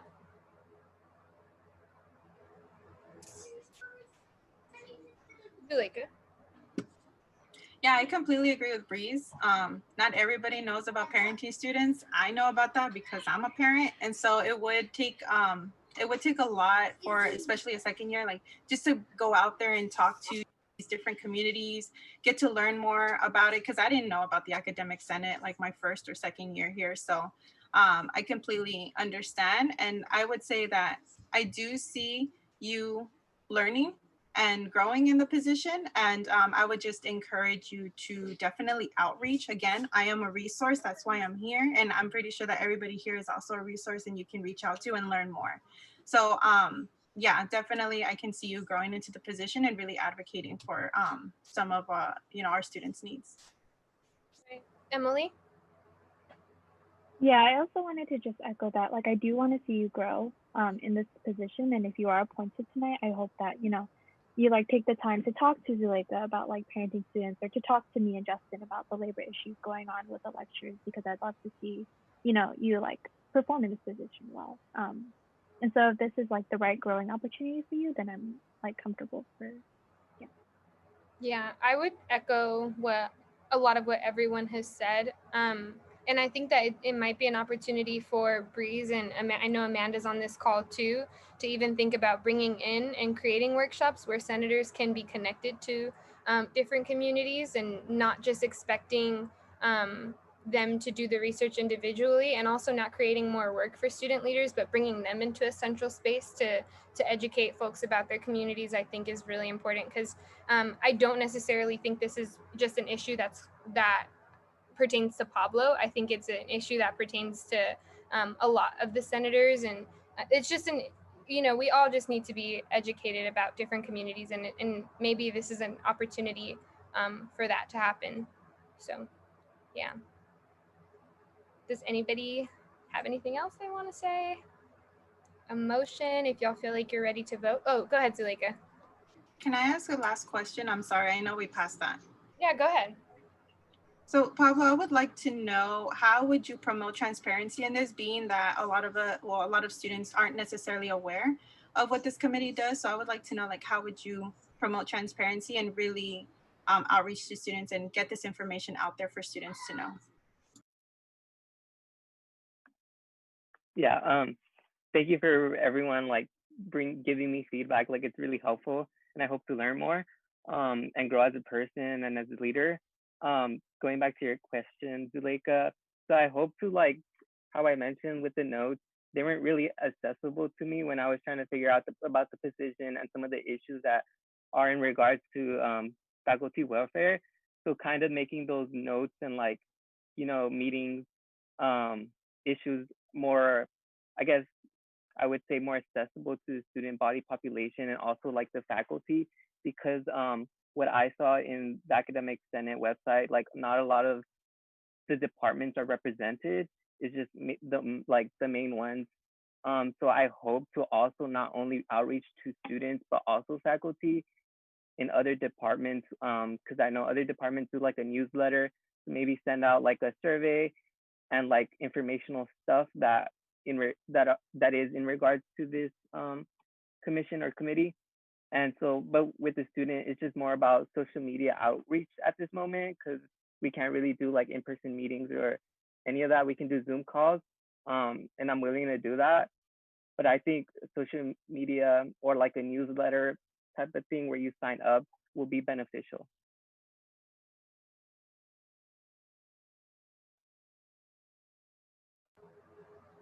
Cool. So if no one else has anything that they want to say, I'll just give my last piece of advice, and that really is to make sure that you do that work that we're talking about today, and really take council's concerns into consideration in your growth, because I don't think we're saying that we like don't believe in you. I think we're just saying we want to see you grow into your full potential. So yeah. Anybody want a motion? I motion to approve Pablo Luis Herrera to the Faculty Welfare Committee. I second. Breeze motions, Emily seconds. MVP? Yes. Gen Rep 1? Yes. Gen Rep 2? Yes. Gen Rep 3? Yes. AAC? Yeah. CEC? Yes. CAC? Yes. FAC? Yes. FSC? Yes. SWC? Yes. TSR? Yes. ISR? Yes. By a vote of 12 to 0, the motion passes, and Pablo Luis Herrera is appointed to, I forgot. So sorry, Faculty Welfare Committee. Thank you so much, Pablo. Congratulations. Cool. Okay, moving on to our last two appointments of the night, we have Samantha Schwartz to the Academic Senate Undergrad Council. Hi, everyone. Breeze, feel free to give your introduction, and then Samantha, you can introduce yourself for a minute. Okay, so I can't find my little notes on Samantha right now, so I'm just gonna go off the bat. Samantha Schwartz is a third year, and she's in my major. She's a public affairs major, and she's also been a part of AAC, and I know that she's a part of OP as well. I don't know everything else she does. I know she's really involved, so I'm just gonna keep it brief, and I'll let her go with the rest. But I'm really hoping that tonight she can get appointed to UGC. I know that in the past she served in the GE Governance Committee. And last year, I really saw that Samantha had a lot of knowledge on like policy and a lot of regulations. And oftentimes she knew a lot more than I did. So it really challenged me to kind of step it up and like learn more and about like academic policy at UCLA. And it's been very helpful to kind of have her last year in Academic Senate. And I'm hoping that this year she can also help me out throughout. Pushing for like different changes in grading policy. She helped me as well last week with the final letters that we had to send out that resulted in like the letter that we wrote up today. So yeah. Sorry about that. Thank you, Sam. Thank you, Breeze. I appreciate that. You always push me to want to learn more about academic policy as well and academic equity. So I appreciate it's a mutual inspiration. Like she said, I'm a public affairs major and I'm a labor and workplace studies minor. I'm going into my third year. I've pretty much always been passionate about, at the very least, learning about kind of the unique experiences and really invaluable lessons that I know other people have to share based on their lived experiences and the various influences of social systems and social hierarchies on those lived experiences.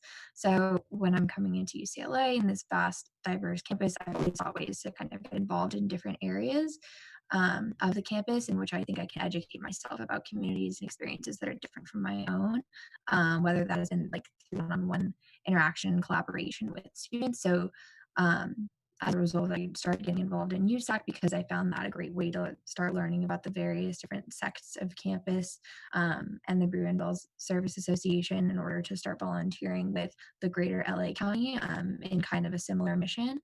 And that incentive kind of brought me as well to being a new student advisor because that was a way that I was able to interact with as many students as possible one-on-one when they were starting on their academic journey, so I could start learning about the things that had shaped their path to UCLA and understand, okay, coming in, what do students need that is not really getting recognized on a faculty level. And that is something that I explored even more this past year as a PLF for the Undergraduate Writing Center, working one-on-one with students every day. I've been able to understand the various influences that shape them right there in the classroom and their level of confidence when describing and defending their own points when it comes to writing. So in those experiences, I've been able to get more familiar with kind of the gaps in the university's provisions and support for certain populations on campus, whether that's going from the lack of visibility for transfer students and students with dependents to employed students, which is what motivated me over the summer to get involved in the labor studies research program, where we were investigating the experiences of workers and learners, so students who are employed full-time and how that influences both their economic success in the future, as well as their ability to complete their college degree and kind of engage with the campus. And so I've been able to get more of a research kind of lens into how to understand student experiences and present them with actionable recommendations. And I'm really excited to keep doing that kind of work this year in OP as Transparency Director, where we'll be doing a sort of similar survey and representing our findings in newsletters for student leaders. So basically, in growing more familiar with the intricacies of UCLA, kind of as an institution and the personal experiences of students, I've felt this growing imperative to advocate for students' needs in faculty spaces. So I've, like Bree said, I've had the privilege of doing so this past year in Academic Senate, and I'm really looking to continue doing that work, both presenting students' needs in a personal and professional manner so that faculty can kind of get exposure to what they don't see firsthand in a way that really indicates the consistency and necessity of prioritizing those issues. So I'm really looking for your support, and I thank you for your attention. Great. So we'll go into questions. Thank you, Sam. Does anybody have any questions that they want to ask? Zuleika? Hi, Samantha. So my question is, how would you address the situation where a department's website has that discourages incoming transfers from changing their majors? I think that is a really important and very kind of invisible issue to a lot of people. It's something that I started getting exposure to while I was an NSA. I think one of the most important things is to put faculty in conversation with the people on Senate that disagree with them and and that these departments might actually respect, because some departments have gotten so deep entrenched into the hierarchy of faculty versus student that student advocacy might just be kind of spinning our own wheels. But by focusing on the faculty that student representatives actually can access and can discuss these things with and bring these issues to their attention, those faculty have legitimacy in the eyes of these departments. And so I think that they can be sort of an ally for us in faculty spaces, finding the faculty members that do receive our ideas and understand them well enough to represent them to department chairs. That can be an effective way to first off get an understanding of what is it that these department chairs are concerned about. How can we process that and recognize what that department chair is worried about losing, missing, not being able to provide for these transfers, and how can we resolve that moving forward so that these transfers do have access when they should to programs that they are passionate about and capable of fulfilling. Sachi?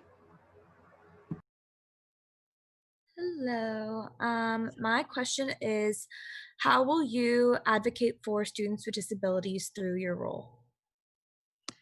I think when advocating for a population of which I'm not a part, the most important thing is to collaborate with students who are familiar with this lived experience. So I think by working with the Student Association, by talking to Quinn, by getting these students into these faculty spaces and advocating for a space for those students to advocate for their own needs rather than just asking, what do you need? And then taking up the space and advocating on their behalf. Obviously, if faculty are not receptive and will only listen, or if it's a more spontaneous conversation that comes up, then it comes down to what research have we done, where have we collaborated thus far, to understand the current state of these students' needs. But I think the most important part is acknowledging when we've been given a space and using it to open it up to students who need to represent their experiences as personally as possible, because it's much easier for faculty to say no to me when I'm advocating for someone else than it is for them to say no to someone directly and on a personal basis. So I think that's where bringing in a balance of research to show consistent gaps in university provisions and bringing in personal experiences that faculty cannot ignore kind of come in and work together, so that based on whatever issue it is we're talking about at the time, faculty are kind of, I guess, backed into a corner in terms of their ability to say no or push things to a lower priority. But I think tailoring it to what would work best for that for the issue of the time is would be the best way to go. So flexibility would be key in that and recognizing the needs for that specific issue. Cool, thank you. So we'll go Emily and then Zuleika, is that a new hand? Okay, cool. Go ahead, Emily. Yeah, I have a couple questions. I can ask one first. So what changes or contributions did you make during your time on Academic Senate last year, and what did you take away from that you hope to implement this year? Last year I served on the GE Governance Council. So that committee basically spent the year doing reviews of GE courses based on faculty syllabi to determine whether or not this course should be given GE credit again. So it was a bit more based around like pedagogy and course requirements versus like holistic student experiences. Some of my contributions, however, were based around conversations about the standards for writing that students should be held to, and the access to certain resources that they had for support with that, with writing. So most of the courses that we were reviewing were in the social sciences. So when it came to like reviewing a syllabus and seeing what kind of writing assignments a professor was requiring of students, faculty in that committee would look to me for input on like, would you read the syllabus and understand what was expected of you for this assignment? So I was kind of trying to think through not only how would I view that assignment, but how would other students maybe react to this? And would they be able to anticipate how much time they would need to allocate? So it was really thinking about like the details of time management and the classroom experience in that way. So I always tried to kind of put an emphasis on professor providing visibility for students with varying academic needs. So when they have really strict schedules in their syllabi that really don't provide for any sort of flexibility or recognition of varying students' needs, that was always something that I tried to emphasize in those spaces. So I think this year, I think I'll get to expand a bit more on that by working on issues that are more broadly based in a holistic student experience rather than just like, should this class have GE credit? Is it too hard? Do students need this kind of rigor in a GE level course? So I'm excited to be able to use that kind of focus on like providing students with visibility and flexibility in the classroom for more broad issues that can have a larger impact. Thank you. Justin? Oh, sorry, I thought it was Zuleika first, but I can ask. I wanted to ask if you could expand upon your experience with earners and learners and kind of how you plan to bring on that like perspective with the potential reality. Again, there's no kind of data, there's just me like kind of thinking that a lot more students will be working now, and what effect that has on like academic leniency and kind of decisions on like, I guess, historical decisions from the Senate of like in favor of academic freedom. That's a great question. I appreciate you bringing this into the conversation. I think I agree with your kind of projection that a lot of more students are going to be working than they did before. And I think that that's kind of one of the most concerning things at this time, because one of the major issues we found in our research was that students have a lot more visibility as like from their employers about their student identity than they do from their professors about their worker identity. So students would feel that their employers would take into account the fact that they were students when assigning like schedules and deadlines and things like that, whereas they almost never found that their professors would take into account that they have full-time work schedules that they're balancing in order to survive financially for the immediate moment. So I think that providing visibility in the university space is going to be essential to that. And I think providing large scale research to back up how frequent it is, because 1 in 2 students in LA County is a worker and learner. So faculty don't really realize how frequent it is that these students are in their classrooms and need that kind of flexibility and leniency. So I think what we worked on thus far, as far as academic leniency just in COVID, was really effective, we found, by providing somewhat large-scale survey data to provide not only personal emphasis, but with like quotes and student profiles, but also like consistency among the survey results to show how much academic accommodations can really impact the student experience and impact their ability to learn, rather than like adding on to their stress and taking away their ability to learn. So we found that though that combination was really significant in getting Senate attention in that way. And I think that doing the same thing with what we now have 3 rounds of survey data for the worker and learner survey, presenting those things on multiple occasions in faculty spaces can really help provide that kind of visibility so that professors are thinking about it when assigning tasks and when conversing with students who say, hi, I have a 30+ hour work schedule and I need an extension for this assignment. They understand that the student is coming from a realistic space. They're not trying to just get standards lowered for themselves. They're just trying to survive and still graduate. Thank you, Sam. Thank you. All right, Zuleika, do you want to go ahead? Yeah, thank you.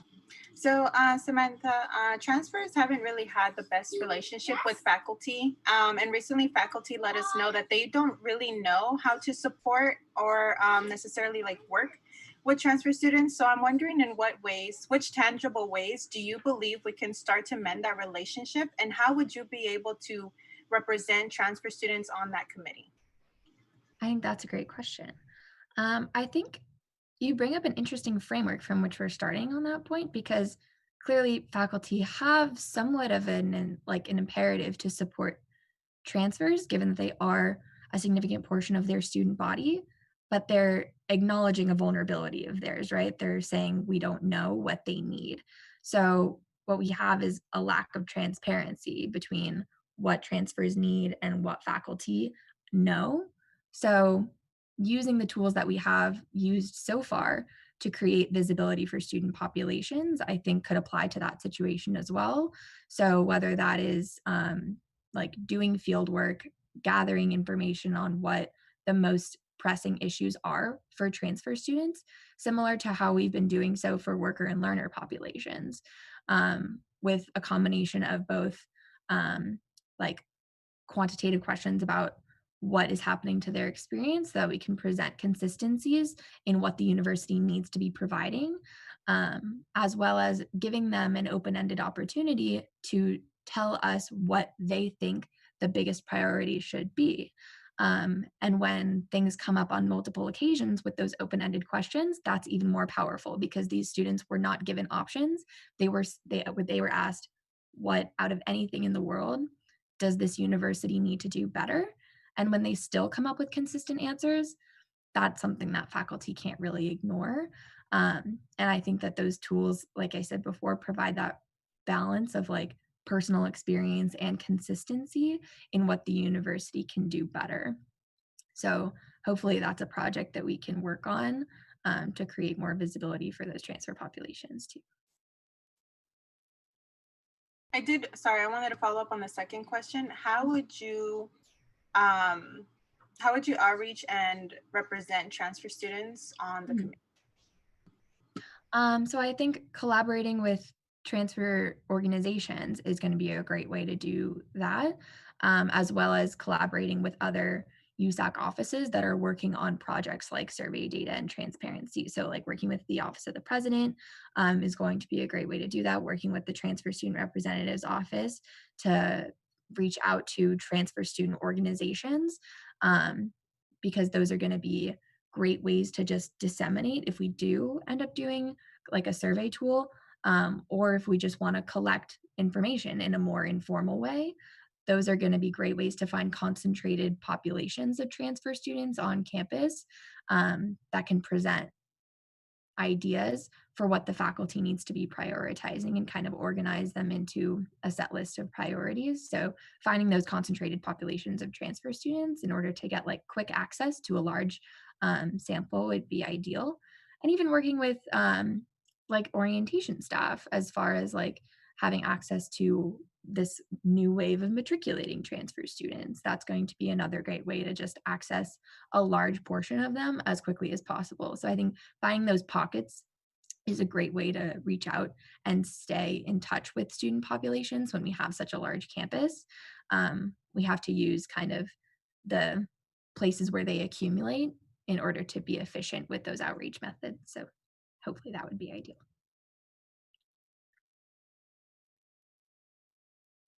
Thank you so much, Sam. So my question for you is, what are your opinions on universal pass, no pass? Oh, wait, sorry, your sound went out for me for a second there. Can you repeat your Yeah, question? yeah, for sure. What are your opinions on universal pass? Universal pass, no pass? Mhm. Okay. So that was one of the points that we researched in the academic leniency survey for the Academic Affairs Commission a few weeks back. And so in reading through all of those personal responses that students shared, I was able to understand the impact that the Pass No Pass extension had on students in spring quarter. And they so consistently referenced a decrease in their stress, the ability to take on more work to provide for their family's immediate financial security, the ability to feel more academic, like more freedom in the classroom to explore topics that they might have felt constricted or like it was too much of a risk to take on and explore in the past. So it seems that the universal, or at least the Pass No Pass extension, really helped enhance the learning process. And then the universal aspect of that touches on the fact that students who are applying to graduate programs, whether that's med school or law school, might get penalized for taking an optional Pass No Pass track when it's not enforced universally. So a lot of students brought that up as a major concern, that they wanted to take advantage of this, but felt that they were being constrained by the path that they were on. And then the other thing to consider about the universal versus non-universal Pass No Pass option was that when it's non-universal and it's still just an option, students who were more economically privileged or had a more comfortable living and learning situation at the time were able to not take the Pass No Pass option. We're able to maintain the letter grade option. And so for graduate programs and other schools that are scrutinizing students who take the Pass No Pass option, that's just perpetuating a gap in academic equity by protecting students who have this privilege in a learning space, and the students who needed to take the Pass No Pass option for whatever reason that was, whether it was taking on more work, taking care of siblings, or caring for loved ones who fell ill during COVID. They didn't have the luxury of maintaining letter grades for whatever reason. So taking the Pass No Pass option became sort of a penalty when really it was just a method of surviving and protecting their ability to graduate. So I think making that universal was another important demand that students had in order to make it a more equitable option. So I'm in favor. Thank you. And then I had another question. What are your time commitments for this upcoming school year, and how will you keep yourself accountable to putting 100% toward them all? I didn't hear at the end. I'm sorry. My sound is just not good on the Zoom. But I Yeah, heard no worries. and staying accountable. Yeah, time So. commitments and being accountable. Okay, good. So in the fall quarter, I will be doing the remote UCDC program. So I would have been abroad, but now actually because it's remote, I'm able to get involved more on campus because of that flexibility it provides. So that means that I will be doing an internship research program in a class. And then the other time commitments will be the transparency directorship for the Office of the President, as well as staff for AAC. And then the remainder, the working at the Writing Center in winter and spring, but not fall. And the remainder is kind of uncertain because of like COVID. So it's pretty much the same amount of stuff that I've been juggling in the past, and I've been able to manage my time by maintaining a strict schedule and calendar as far as what are my long-term commitments, okay, what needs to get done before that, and actually allocating time to not only meet with people and do like the structured type of things like that, but also allocating time for when am I actually going to work on this and brainstorm these ideas in a way that is sustainable, so that I'm not just kind of cramming all these ideas into one sitting when I'm working on something, but giving projects a sustained amount of time to kind of develop, grow, to reach out to other people that I need to collaborate with, and anticipating the amount of time that each thing will take. So it's been an effective method in the past, and I'm anticipating that it will be okay in the future because I'm not anticipating my time commitments to be heavier this year than they were last year. If anything, just slightly, but I've also recognized that when I do maintain that kind of schedule, I also recognize when it's important to reach out and be honest with how much I can take on moving forward. So, having that kind of visual tool for me to keep track of my time commitments and work obligations is beneficial in both of those ways. Cool. Emily, do you have any more questions? That was all of them, right? Okay. And my last question was, so I served on UGC last year. One, it takes up a lot of your time. So I'm glad to hear that, this is something that you're going to be prioritizing this year. But two, I think it's also really important to recognize that UGC is a space where you can make a lot of headway and you can make a lot of change if you come in with like outlined goals and criteria that you want to reach and advocate for. What are the things that you want to advocate for this year in being proactive and making sure that something comes out of your time serving within UGC? I think the two most imminent ones are going to be advocating for the necessary accommodations as far as academic leniency, given shifting to remote learning and all of the burdens that that creates for students.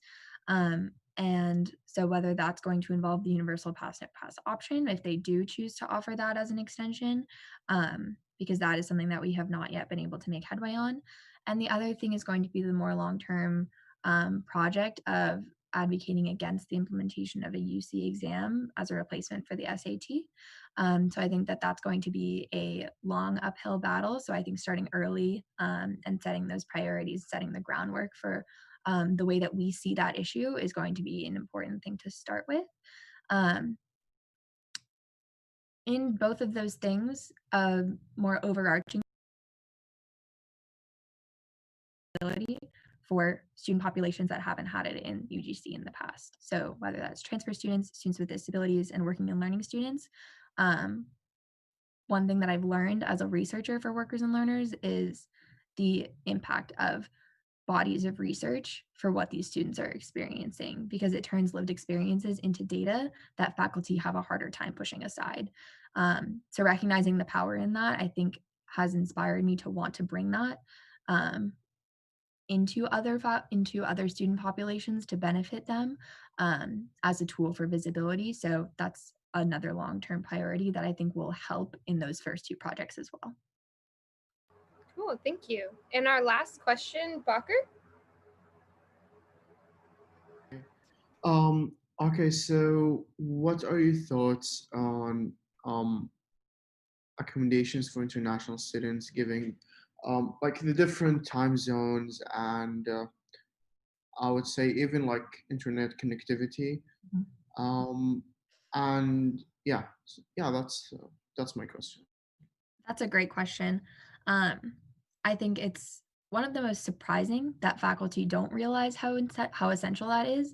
And that was one of the major points of emphasis for the most recent letter that we wrote to the Senate on providing academic leniency for the fall quarter. And we were actually able to make some good headway on recognizing the importance of accommodating students with different time zones. So although the Senate is kind of limited in how much they can enforce with departments, because the most they can do is recommend, that was something that we were able to work into their recommendation with more emphasis than the recommendation that came out about a week and a half ago. So that was something that was a huge priority in that initial push. And internet connectivity is another part of that as well. So allowing for longer periods of time when submitting assignments, not having just like 1 hour where the exam is posted and you need to finish and upload it again, because internet connectivity obviously adds not only difficulty with submitting that assignment, but stress while completing it, which impacts the way that students are performing. So that was another thing that we emphasized in the letter thus far. I anticipate that professors will not be quite as receptive to the recommendation as we hoped. So it's obviously going to be a continuous push, but it's something that we have collected evidence on.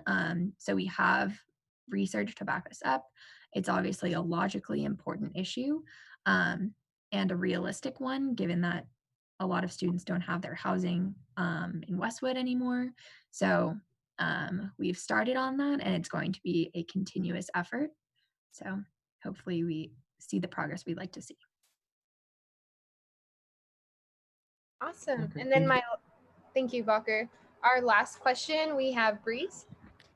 Yeah, so hi Samantha. So I just want to know how you're going to like hold yourself accountable and like communicate with other USAC offices, and not just one office, but like all the other USAC offices, as well as, you know, different groups on campus. I think that's a great question. That's one of the things that makes me really excited about the way I've heard Senate is going to be structured this year, as far as like the workshops for taking initiative when you have a project in mind, and reaching out and collaborating. And I think that all those things are really important ways to maximize the role that we play with UGC that Naomi just mentioned. And I think that having a full schedule is also great incentive for reaching out to those offices early and actively, because delegating and collaborating are essential to giving my best work that I can to this position, recognizing that I can't do it all by myself, not only because of the time constraints, but because of my limited knowledge. So I think both of those things together are really primary issues on my mind when I'm thinking about how I can serve students the best way possible in this position. So I'm hoping that that part of what we do as Senate is like work to expand our network of contacts so that it's really easy for us to reach out to these other USAC offices and student organizations so that we can collaborate and represent student perspectives in the most accurate and comprehensive way possible. Great. Okay. So I think that concludes all of our questions. So feel free to give us your 1 minute closing, Samantha. Okay. Well, first, I really want to thank all of you for the opportunity to speak with you all today and for your consideration of me for this position. Hopefully you can see I'm very passionate about broadening the priorities of the administration to encompass not only academic prowess and prestige, but placing a holistic emphasis on empowering as many students as possible through the power of education. And so in order to do this, I know that faculty need to comprehend the factors that really shape student experiences. And I'm really looking forward to applying both my personal and research-based knowledge in order of the barriers to academic equity in order to represent these experiences in a comprehensive way that faculty really cannot ignore. So thank you.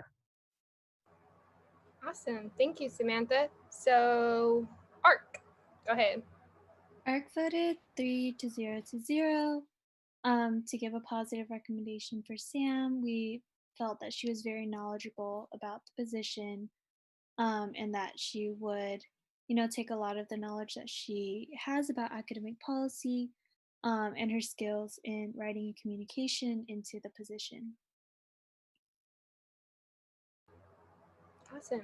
Does anybody else have anything that they want to mention, comment on? Yeah, I just want to say, so UGC is actually like one of the most complicated and difficult committees to deal with. So I'm just really excited that Sam's going to be working with me this year. And I really hope that together we can like really make a difference on this campus, especially during this pandemic. It's ridiculous how much students are going through. So I really hope that we can do great work together. Awesome. Zuleika, did you want to? Yeah, excuse me. I just wanted to say, Samantha, I think you have really great plans, and I'm really hoping and I'm encouraging you to reach out so we can connect. And I would love to help in any way that I can. And yes, I can see that you're passionate and very knowledgeable about the position. Yeah. I agree. I also just wanted to say that I was really excited and impressed by your answer about, providing data and turning student experiences into data as talking points, because that is literally what Zuleika and I did last year when advocating for priority enrollment. So it works, and that is the same committee that had to pass priority enrollment and give an okay on the review that was put together. So really important talking points, and I'm excited to see what you do. And I also really just hope that you reach out and even use the Congressional Advisory Board as a space to do that advocacy work too. Cool. So, a motion? Anybody? I motion to approve Samantha Schwartz to the Undergraduate Council Committee. I second. Cool. Breeze motions, Noe seconds. IVP? Yes. Gen Rep 1? Gen Rep 1? Yes. Gen Rep 2? Yes. Gen Rep 3? Yes. AAC? Yes. CEC? Yes. CAC? Yes. FAC? Yes. FSC? Yes. SWC? Yeah. TSR? Yes. ISR? Yes. Yay, by a vote of 12 to 0, the motion passes and Samantha Schwartz is appointed to the Undergrad Council. Congratulations, Sam. Thank you. Cool. So, and we're moving on to our last appointment of the night. We have Emily Emmerd to the Undergrad Council as well. So Breeze, go ahead and introduce them, and then Emily, feel free to introduce yourself. Okay. Hi, everyone. So I am so excited to introduce Emily Emmerd, or Emard, I'm not sure, to the Undergraduate Council. She is by far one of the funniest people I think I've ever met. She just brings such a great excitement in the middle of the night. Like, I'll be out of work and like, let's meet at 11 p.m. to discuss student needs. And she always makes me laugh and just makes my day. And she's so sweet. So anyway, that's personal. Aside from that, so Emily's currently a junior. She's a history and gender studies double major, and she works as an RA and an NSA. And she doesn't really have USAC experience, but I think that she's going to make a great student leader and make such great change on this campus. She wants to be a teacher and an educator in the future. And I think that that's something so important to have in the undergraduate council, because I personally admire teachers so much. You know, they make the leaders of tomorrow. So having Emily sit here and someone who really truly wants to improve the lives of students, especially students from marginalized communities, is so important. Thank you, and I'll let Emily take it away. Thank you, Breeze. Means a lot. Also, my ego is pretty big because you call me funny, so I'll just start there. But hello, everyone. My name is Emily. I'm going to be a junior. Yeah, third year, sorry. History and gender studies double major. And I'm so excited to be here with you all tonight. Like Breeze said, I am literally so new to this USAC game, so watching you all do your thing was just been amazing, and it's been really cool to kind of see that. But I am hoping to be appointed to the position of undergraduate council for academic senate. The job of the undergraduate council is to, create the policies for the undergraduate education at UCLA. And I think at the center of undergraduate education, obviously, is undergraduates. Undergraduate students. And so throughout my college career, I have tried to, do the same thing where I have tried to center undergraduate student voices and be there for them as much as I can. freshman year, I served in Res Life on the on-campus housing council as a representative. I served as a resident government council president. I had the honor of serving as a resident assistant, which was one of the best things I've ever done. And now I'm a new student advisor, which is also one of the most, rewarding things I've ever done. And so honestly, I'm really just here to be appointed for the undergraduate council because I get to interact with all these different types of students who, never cease to amaze me. Like these first generation, low income transfer students, prospective students, incoming students, people who are doing the dang thing, and they're doing it virtually, which I think is so amazing. And so I really want to amplify those voices and be their advocate and have a chance to be there for them on the council and as their voice in academic senate. Thank you, Emily. We'll go right into questions. I just also want to say, like, that was the energy boost that I needed. We are 3 hours into the meeting, and that was really lively. So thank you. But thank you. I appreciate if anybody has any questions.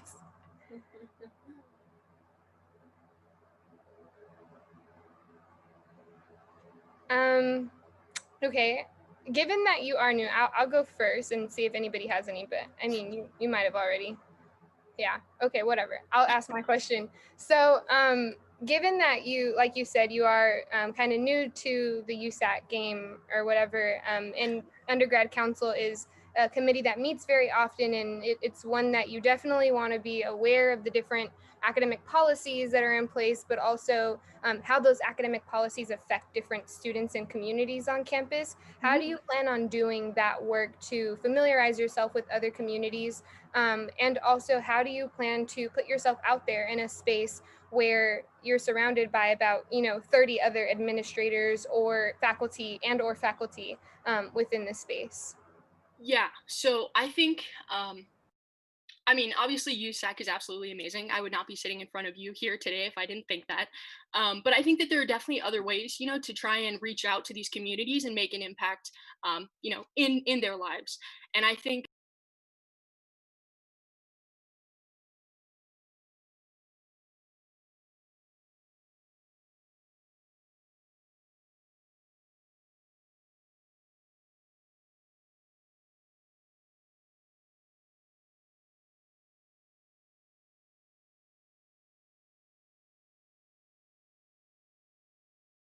one of the big motivating reasons why I chose this position was because, I hear their stories, right? I hear what they need, I see what they need. And it's constantly me making referrals to other places that can potentially help them. But I want to be that person because they trust me with all of this information about them, and what they need and what they want, and what they want to see from our school and from faculty and from our student government. And so I want to take that knowledge, right, of what I'm hearing and what I'm seeing, and finally be able to advocate for these people and use my platform to amplify these voices that aren't necessarily always amplified by student representatives, but also by student government, and just faculty and UCLA as an institution as well. And then I think the second part of your question with like the faculty, part of being an NSA. I work with a lot of departments. My supervisor is the assistant undergraduate or the assistant vice provost of undergraduate education. So big titles, she's one of the kindest people I've ever met. So big titles and fancy positions don't necessarily scare me. Not that they should, because I don't believe, in education, you should ever be scared to reach out to someone to ask for help. But I won't be afraid to, advocate for these communities and advocate for these students for what they really need. And I think that's really important because I think sometimes it becomes really, really easy to dismiss students or their experiences because we're students.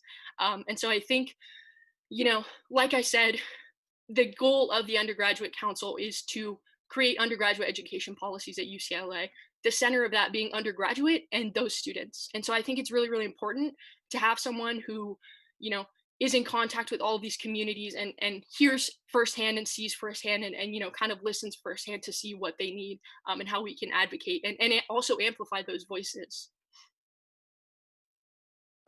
Thank you. Thank you for that. Anybody else? If not, Justin. Okay. Go ahead. I was going to get some Pringles. Hopefully sour cream and onion, the best kind. Yeah, I wanted to ask a similar question I asked Sam about specifically, I guess the what am I saying? The idea that a lot of more students will be working this upcoming year, and the idea of academic leniency, your thoughts on that, and how to advocate for that. Yeah. So, I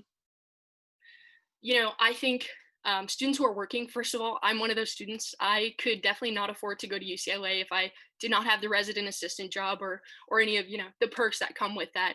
And so I really feel for those students. Like I said, I could not afford to go here without it, and without those jobs or being afforded that opportunity.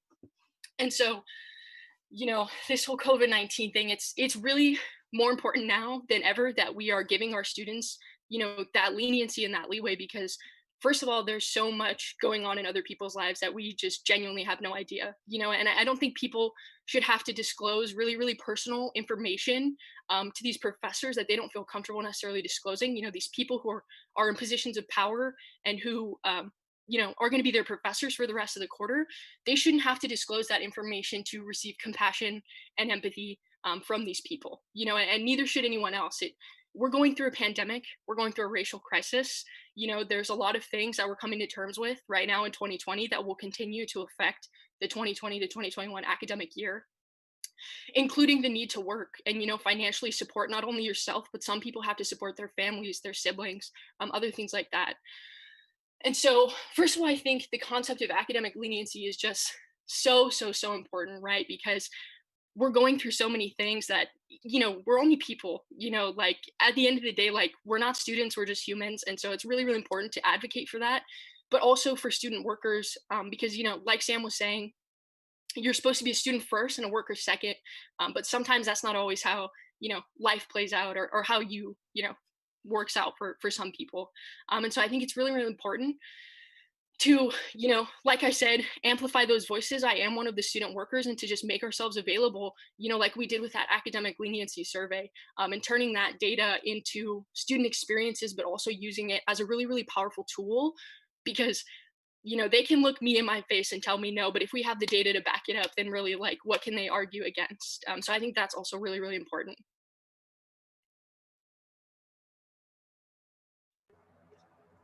Love that. Cool. Anybody else have any questions? I hope that's a good thing. I can send you guys my resume. If you don't have any questions. I hope that's a good thing. We don't need it. Zuleika? Yeah. Hi, Emily. So nice to see you again. Yeah, nice to see you. How would you promote transparency in this position, and how would you keep a consistent communication with USAC? Yeah. So first of all, I think the best way to keep consistent communication with USAC is Breeze, who has just been an absolute powerhouse of an AAC commissioner. And I feel really, really lucky to even be appointed by her potentially. I think first and foremost, transparency, right, comes with accountability, but also with communication. And so I'll be honest, I did not know what the Academic Senate was my freshman year. I learned about it, winter quarter when everyone else did, when they were like, oh, cool, the Academic Senate's giving us, pass, no pass, and like no winter quarter finals. And so I think a part of transparency is just making known, what the Academic Senate does, making that information accessible, so that way they can hold us accountable, but also I'm not here, for student support. I'm here to support students. Ultimately, that's the goal, and that is the job. And so I think it's really, really important that we're communicating not only what Academic Senate does, but that we're giving them updates, right? And I think, personally, I don't really know the limits of the undergraduate council, but I would love to start maybe like, an Academic Senate Instagram in collaboration with the graduate council. I think Breeze is doing a great job of amplifying the Academic Senate voices on the AAC Instagram, while also getting everyone else's, all of the other senators' opinions and approvals on the things that we're posting about Academic Senate. And I think, all of you with all of your offices have done a super awesome and amazing job at, using social media as a tool, especially in this remote time, right? And so honestly, like I said, transparency just comes with constant communication. And I think that's the amazing part about UCLA and having such a diverse student body and amplifying those voices is that I know that there will be plenty of people to hold us accountable and, let us know what they want and what they want to see from us and what they expect from us. And I think that's really, really important to keep in mind and keep at the center.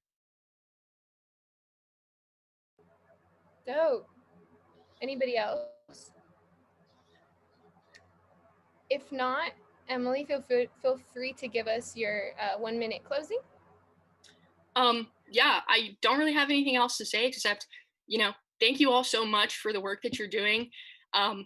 This might sound a little cheesy, but I was always anti-USAC my freshman year. I was like, nah, dude, nobody joins USAC, nobody likes USAC, but seeing all the work you guys have done since being, I guess inaugurated, whatever, at the end of last school year, you guys really inspired me. Like, you guys just do awesome, awesome work. And I would absolutely love to be a part of it and just learn and grow from you. Like I said, I am not a USAC person, but I'm so looking forward to this adventure and learning from Breeze and learning with you and from you all. So, there's that. And I hope you all have an excellent rest of your night. Thank you. Thank you so much. Great. So, Ark? Hello. Yes. So we voted 3-0 to give a positive recommendation for Emily. My notes aren't very helpful because it just says extremely impressive, no words. But we Let's go. we really enjoyed your interview. We think that you'll be great serving on the undergraduate council, and we're looking forward to working with you. Just wanted to encourage, as always, to outreach to marginalized communities, outreach to communities that you're not part of in order to have our voices represented. But yeah, thank you. Thank you so much. Wow, that was the most nerve-wracking part for me, was like, what are they going to say about my ARC interview? So thank you, I appreciate it. Well, thank you so much. Does anybody else from ARC want to give their thoughts? Go ahead, Zuleika. Yes. So I just want to say, Emily, that for not being a transfer, the information that you provided, just the fact that you know how many, like the percentage of transfer students impressed the hell out of me. The fact that, we call ourselves the transfer triad, where it's the TLC, the Transfer Student Reps Office, and the Transfer Student Center. The fact that you knew those resources impressed me. So I have no doubts that that you will be able to, help transfers in this position. And I am a resource here. So if you ever need my help, that's what I'm here for. And I'm really excited to work with you in this position. Thank you so much. I agree. I thoroughly enjoyed your interview, and I think that you're going to do a phenomenal job on UGC. I also just want to second, always reach out to different communities, and I want to extend the invite to you all that were appointed to UGC tonight to really get in contact with the CAB board, who's going to be doing a lot of that representative work. And yeah, go ahead. Wait, is that the one with like all of the clubs? Yeah. So yeah. Wait, so Alexander Berry is the head of it, right? Yes. Yeah. He was my orientation student. Wow. Yeah, he's an absolute gem of oh my gosh, what a guy. He's a history major too. I was like, Alex, we have no choice but to stand. I was giving him some USAC resources. He's like, I'm already a part of Office of the President. And I was like, don't forget me when you're famous. So sorry. Amazing things. Amazing things. Well, I'm glad to see that you're already connected. This has been really fun, and thank you so much for having so much enthusiasm about the position. It's definitely what's needed in UGC. You're going to be doing a lot of heavy work, so I can't wait to see what you do. Awesome. Does anybody want a motion? I motion to approve Emily Emmerd to the undergraduate council. I second. Cool. Breeze motions, Emily seconds. IVP? Yeah. Gen Rep 1? Yes. Gen Rep 2? Yes. Gen Rep 3? Yes. AAC? Yes. CEC? Yes. CAC? Yes. FAC? Yes. FSC? Yes. SWC? Yeah. TSR? Yes. ISR? Yes. Awesome. By a vote of 12 to 0 to 0, the motion passes and Emily Emerd is appointed to the undergrad council. Congratulations, Emily. Thank you all so much. I really, really appreciate it. Thank you. And feel free to come by anytime. Oh. We're here all night. I'm going to take you up on that. Don't you even worry about it. Great, great. Good to hear. Awesome. So we are done with appointments. Thank you so much, Breeze and Amanda, for all of your labor, and also to ARC. We cannot do anything that we do without ARC, so thank you so much for all your work. And now we're going into officer reports. So I will be brief. Well, kind of, I haven't been here in like 4 weeks, so kind of bear with me, but I wanted to highlight that we finished our This is Bruin Life recording. Many of us have finished filming, including myself, and I think Dr. Geller will talk about this later, but we really just want to encourage council to make sure that we publicize the show.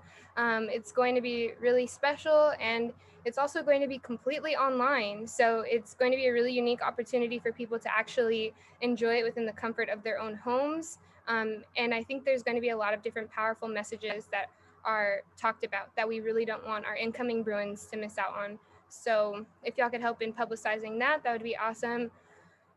We also began reaching out to different partner schools or the local schools, different universities regarding SLAC, which is the Student Leadership Association Council Conference. You'll hear me bugging y'all about your participation in SLAC and other people's participation in SLAC because it's a really good opportunity to network with the different student governments and also find out what their student governments do, how they function, and of course, again, the larger goal to really make sure that our government is autonomous and that it has the power to make the changes that we want to make. As y'all know, there were updates about 2 weeks ago given about hardship only housing, which was the new pivot that LADPH basically forced us to take. Given the conditions that are going on right now in LA County, they advised that we not have 5,000 students on campus as previously allowed, and it was dramatically reduced to about under 1,000 students that are only on campus unless if they are student athletes or if they are experiencing hardship at home. So that was released. If you have any questions about that, feel free to talk to me. As y'all also know too, we released the Public Safety Advisory Council boycott.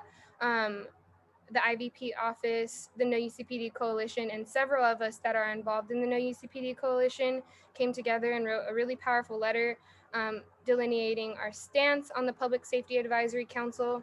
I feel like this is something really important to bring up to y'all because this is something that USAC originally advocated for.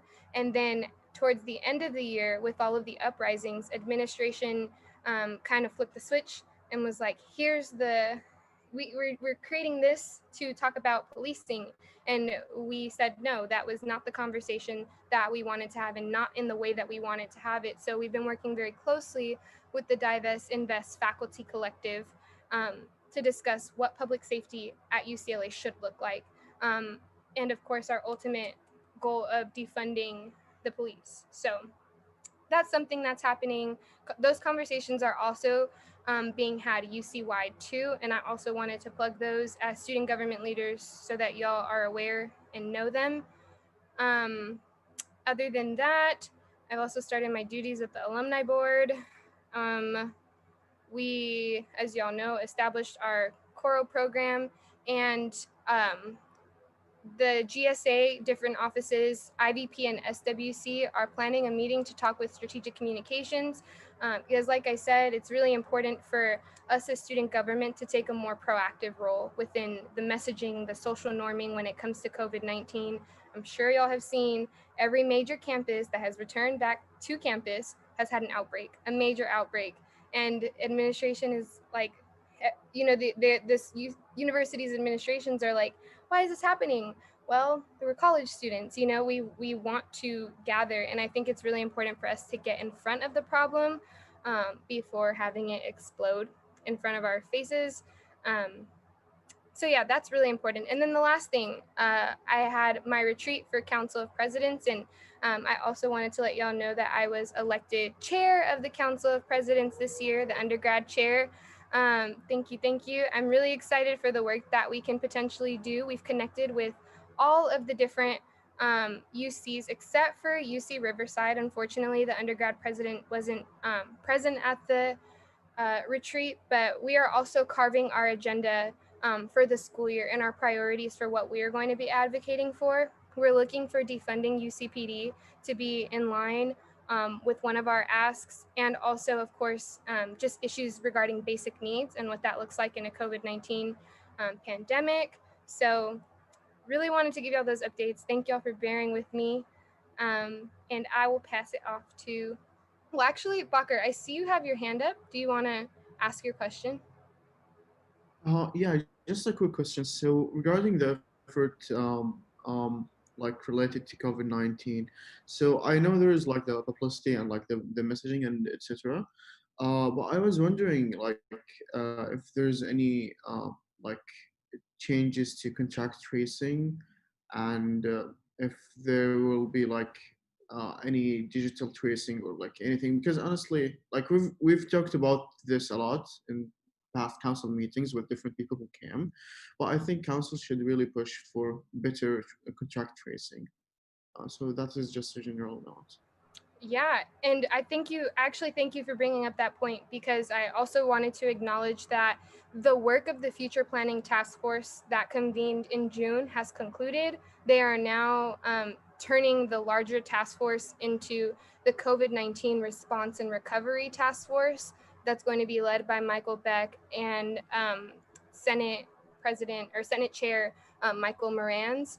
And what I can do, Bakker, is probably at our next meeting get a representative to come and talk to us a little bit more about the contact tracing plans. I can get somebody from Ash to come in. I'm also realizing that we're getting a lot closer to move-in.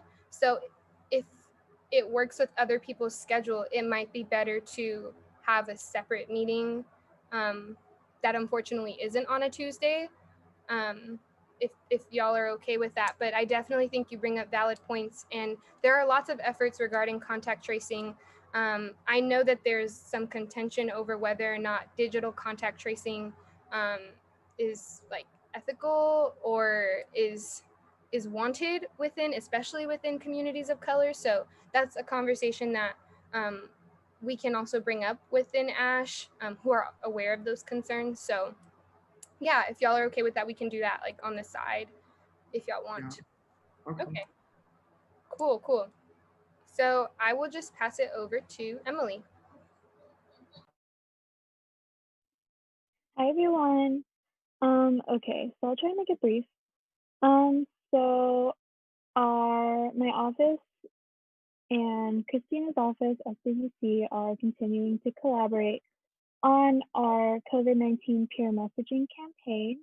We're aiming to have all the content finalized by this week, and we're hoping to launch the campaign throughout the week of the 21st.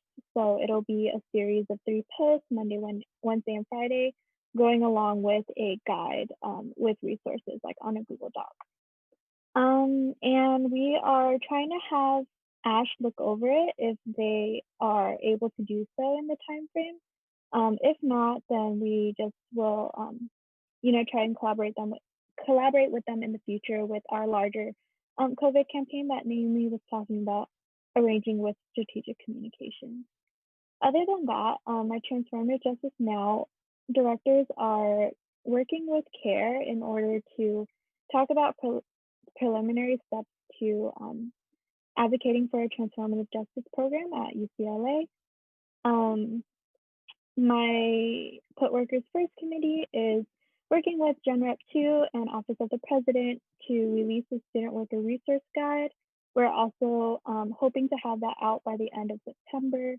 And we're collaborating with both the COVID-19 peer messaging guide and the Student Worker Resource Guide. We are working with Student Legal Services in order to make sure that all the legal information we're giving is accurate, and to make sure we're relaying students to Student Legal Services if they have any questions or stuff like that.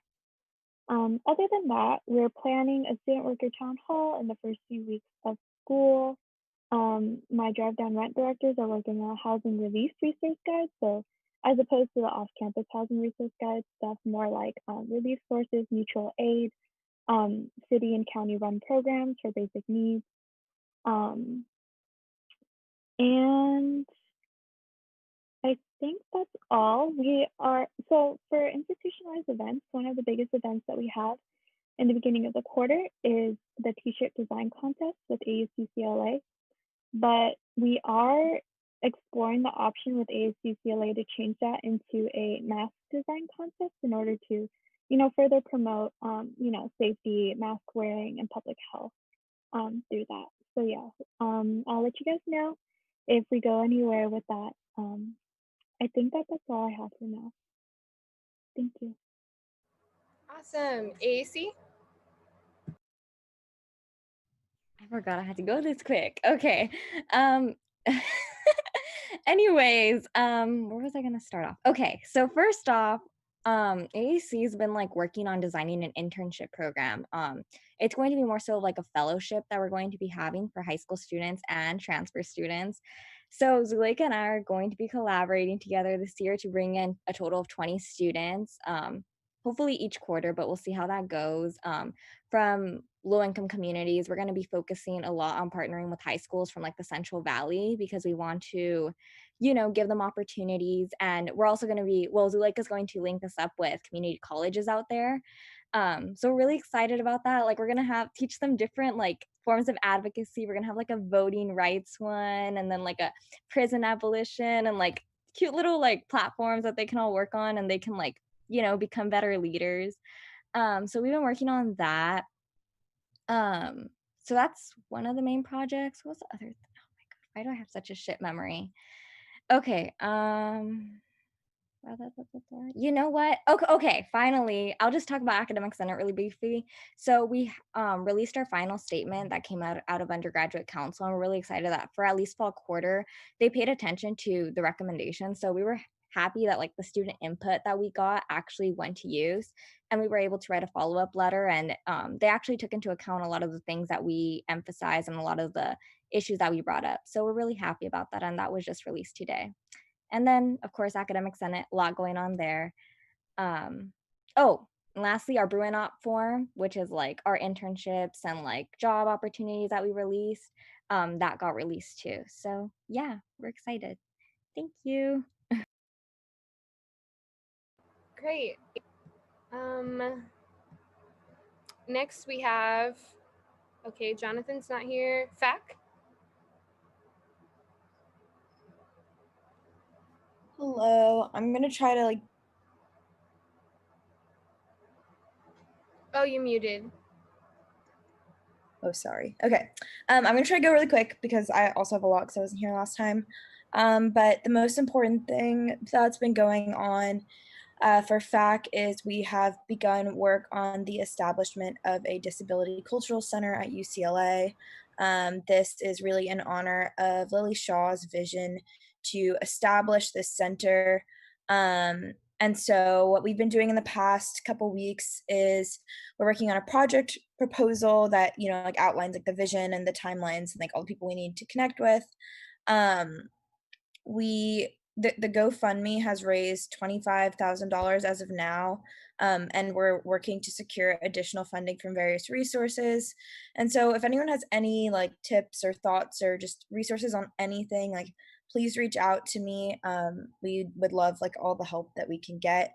And if you're interested on working more on this project, like personally, or if you like know someone that is, also contact me because hopefully we'll be establishing a bigger working group sometime soon. On that note, also, if you haven't signed up for an accessibility training, online accessibility training, I sent a last email earlier today and there's 2 sessions left. So just make sure to sign up and bring whoever from your office. A couple weeks ago, I met with Mick DeLuca and Aaron McMahon from Recreation and to discuss the use of outdoor space on campus and how, in the future when we are able to kind of have events in outdoor spaces, or maybe if we want to hold study spaces in these outdoor areas, how are we going to regulate that? How are we going to make it work? So we're working on establishing a outdoor spaces advisory committee, not OSAC, different OSAC, need a new name. But it hasn't started to meet yet, but we're starting to try to like kind of plan like the goals of that. So if anyone's interested in that, also let me know and I'll keep you all updated. Our reusable diningware project, long story short, didn't necessarily work out in terms of like IT. So we're actually looking to student groups to help program and design a like collection system for these reusable diningware, which is like really, really cool. And if you know any student groups that would be interested, please let me know. We've reached out to a bunch, but the more the merrier. We're also looking to eliminate receipts. So that's fun because receipts feel useless. And then lastly, these are for me and Noe collectively, because Noe striked his officer report. But these are things both of our offices are working on. So FSC and I are working with the Westwood Village Improvement Association to create a business discount program. So this was actually started by, I think, Gen Ed 3 last year. And there had been like various versions of it in the past, but we're now, or Noe and his office are really reaching out to a bunch of businesses in Westwood, asking them if they have a student discount, if they're willing to implement one. We're going to collect that all on like a big document and publicize that for students. And also publicize like which restaurants or places have like affordable meals, like meals under $10 and stuff, and just like publicize that so that people know. And then lastly, almost done talking, the student homelessness survey that was sent quite a while ago in the council group chat, we need more responses. And so we will bump that again in the group chat, but if y'all can kind of share that to your channels again, just one last time. I think it's really important that ASAP we have a discussion based on the survey results. And so hopefully next council meeting we can like bring to you some good results with enough responses, so that we can really have a discussion about like what we want to advocate for, what the best path is in the future. And that's it. Thank you. Thank you, Sachi. And lastly, we have SWC. Hi, so this is just an update on the 2 upcoming SWC events. So September 13th, we're hosting the Health Equity Summit, which is going to bring together students from different campus organizations to determine priorities for advancing health equity on campus. So we finished our facilitation training and we're accepting registrations until Thursday night. This is our first time ever hosting this summit, so like we just are hoping that it goes smoothly. It's on Sunday. And I also wanted to note that we didn't initially invite council members because we didn't want to crowd the summit with like just student government voices, but it looks like we're going to have a decent amount of extra space. So if you or anyone in your office is interested in health equity and wants to be part of the conversation, we would really like to have you there, especially because it's really important to have like different groups there. So it's Sunday from 2 to 4:30 p.m. If you're interested, just let me know. And then another big thing is September 18th, which is next Friday, which is before our next meeting. So that's why I'm saying it now. We're having the film premiere of Unashamed, which is directed by Sophia McMurray, the former Bruin Consent Coalition director, and then it's produced by Miranda Kim, who's the current SWC Assistant Commissioner. I'm going to read the synopsis of the movie for everyone. Unashamed features the testimonies of 5 survivors of sexual assault, torture, and rape to expose the prevalence of trauma and raise social awareness. Through open disclosure, the speakers convey the ongoing challenges of sharing, healing, and acceptance. So this event is on September 18th. There's going to be a live screening of the film, and it's going to be immediately followed by a reflection session with the featured survivors, members of Bruin Consent Coalition, and care staff. So if you're available, I would really encourage you to all go. The movie deals with really heavy topics, so be prepared for that, but it is a really good film, and I think it's an important conversation to be had. So that's all I have to say. Wait, Christina, can you send us like an informational maybe in the group chat? Thank you. Yes. Thank you. Great. So, okay, moving on to admin reps. Jessica? I don't have any updates this week, thanks. Cool. Roy? Nor I. Cool. Dr. Geller?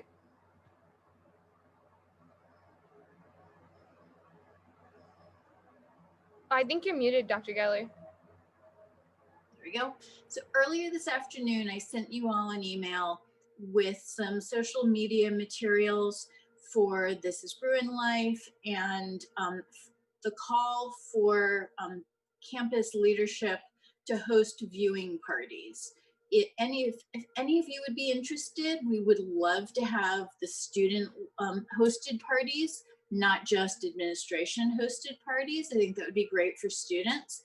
But the one of the most important things about this year and what's so unique about the opportunity that we're doing this virtually is that it's not just limited this year to new Bruins. We can really invite returning Bruins, alumni, family members, anyone who feels like they're part of the Bruin community is welcome to join in. So we do want to spread the word broadly, give everyone the opportunity to see what we're doing.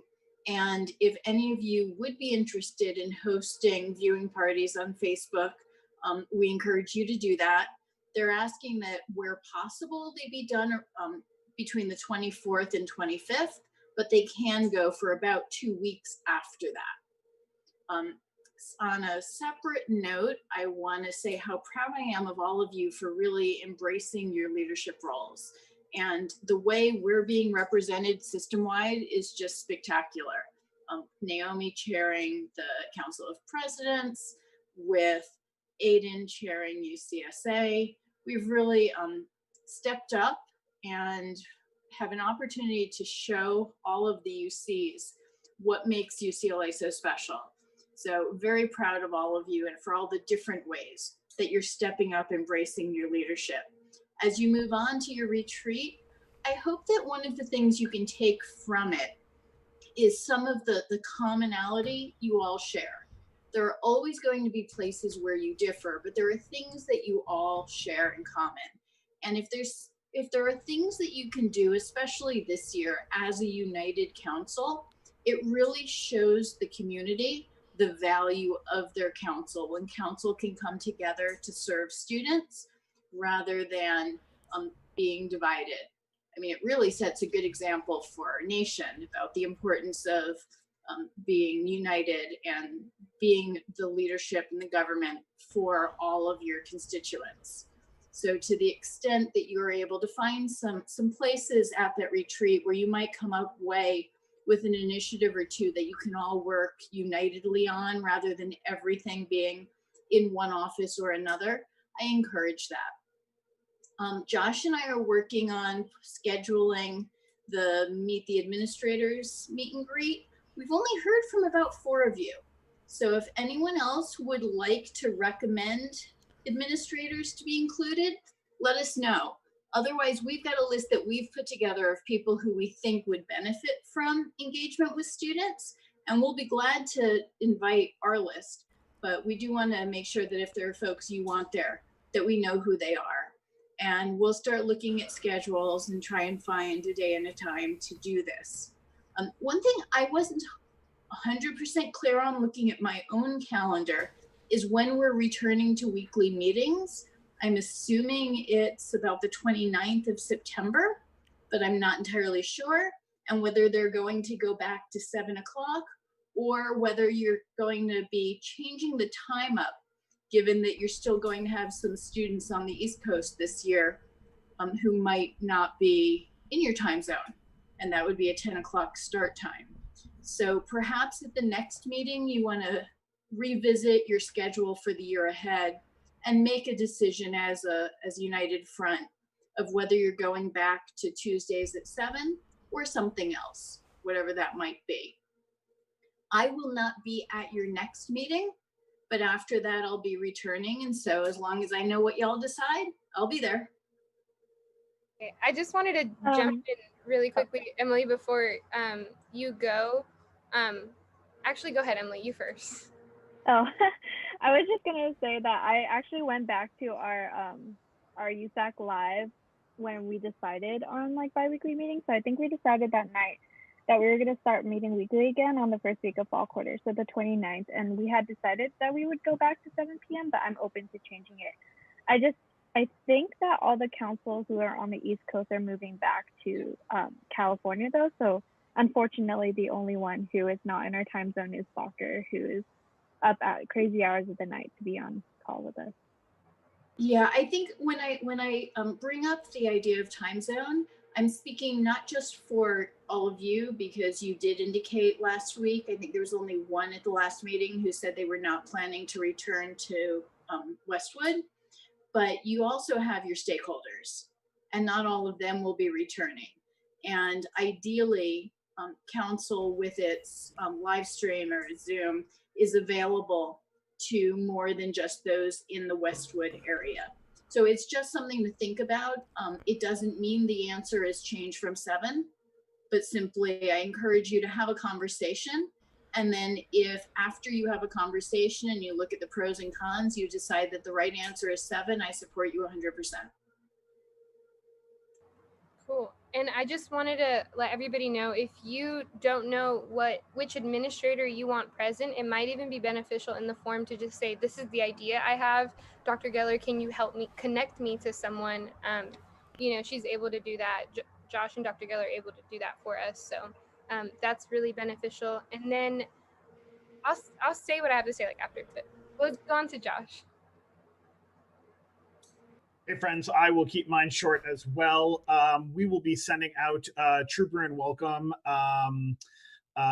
announcements as well as Volunteer Day on 10/10. We are asking student groups that if they want to adopt a virtual volunteer project, it would be awesome. So True Bruin Welcome and Volunteer Day, traditionally everyone gets the information when they're on campus. They see the flyers, they either live in the residence halls or there's tabling. Obviously very different this coming year, so we definitely want to make sure that we get the word out. So I might actually tap this group to help promote through your social media, just to make sure students are aware of the resources of True Bruin Welcome. It is academic and student affairs. It encompasses both undergrad and graduate, just to get the word out. So I will be getting you information so that you can help push that if you please. And then the last thing I just want to give the Bruins Vote and the IVP office a lot of kudos. I know that they have been doing a lot of work in making sure that our students are getting registered to vote. They're going to be hosting election viewing gatherings, debates, and ensuring that there is a lot of that no matter where people live and no matter what country they are living in, that they are civically engaged, but particularly if they live in the United States, that they are registered to vote and that they vote in the area that they are going to be living. So I'll get you information about all 3 of those pieces as soon as I can. Thank you, Josh. Okay, Fernando. Hi, everyone. I met with Irma today, and she let me know that some of you still need to follow up with, some of you with stipended appointments need to follow up with her. So I think the deadline is approaching the start of next month. But yeah, it's just a reminder of Jessica's announcement last week, a reminder last week. Yeah. So do you remember the exact date, Jessica? Just because I would like to give that, but I don't remember. I think it was October 4th. Okay. But I can go back and check. Yeah, so just a reminder for those who do have stipend positions appointed, just follow up with Irma as soon as you can. All right, that's it. Thank you, Fernando. I wanted to say 2 more things before we go into new business because I forgot to say them. But one, if you have anything that you want to add to the email that's going out, I as president get 1 email per quarter. And you know, Robert opened it up to council last year to add things, and I think that was a great idea. So I want to continue that. If you have any requests, you should have gotten an email from my staff. Please respond to that. Because we have a deadline to meet, so or you won't be able to include what you want to include. So please let me know. And then lastly, I will probably have to call a special meeting for next Tuesday because I have to make my election board chair appointment, and I want to make sure that that person gets the time and care that they deserve. So if it's okay with you all, I want that to be a separate meeting because I know that that can usually take hours. I don't see it taking hours for this group, but I, again, want to be mindful of y'all. So if y'all are okay with next Tuesday, Emily and I are probably going to send out that agenda before Friday, 5 p.m. Okay, cool. Breeze? Yeah, so 2 questions. One is, what kind of materials can be included in the email that you're going to be sending out to students? And 2, if we can't make it, we just let you know, right? To next week's meeting. Yes. And Dr. Geller, do you want to shed light on things that have been included in the past? Sure. The email that goes out, for one, it can have hyperlinks as long as they're functional at the time that you write the letter. But it can talk about programs that are upcoming. It can talk about initiatives you're working on. It can talk about things you've accomplished already. It could talk about the vision, mission, goals of council, who you are. You really can decide how you want to use it. We've used them in the past around events like a Get Out the Vote type initiative. We've used them to talk about programming and some of the things that have been going on in different offices. So it's entirely up to you. The letter comes from Naomi as the president, and she can certainly include little updates from each office. There's no limit on how short or how long it is. It all goes out as an email rather than as a letter. So as much information as you want to fit in there, you can put in. It's just make sure everything you put in is factual, truthful, not opinions, and that any links you put in are functional at the time you want it to be sent. It will go to every undergrad who is registered, who has an email address that has not told the registrar that their email address cannot be released. So it doesn't go to everybody. There are some who have set their FERPA restrictions more private and whose email address is not able to be released. Thank you, Dr. Geller. Breeze, does that answer your question? Yeah, so I guess I'm wondering because, the TSR office, FSC, BAC, SWC, and myself have been working on a guide, right? And we kind of compiled a lot of information that we were hoping to release to incoming freshmen and transfer. So I don't know if that's something that can be included. You might not include the guide, but you can absolutely talk about it and link to it. Okay, cool. So yeah, just send over, that request, and then we'll see about getting it added. Cool. And I almost forgot, but we have Patty Solomon, who's our new admin rep. Patty, do you have any updates for us, or even, introducing yourself? Hi, everyone. Patty here. Good to see you.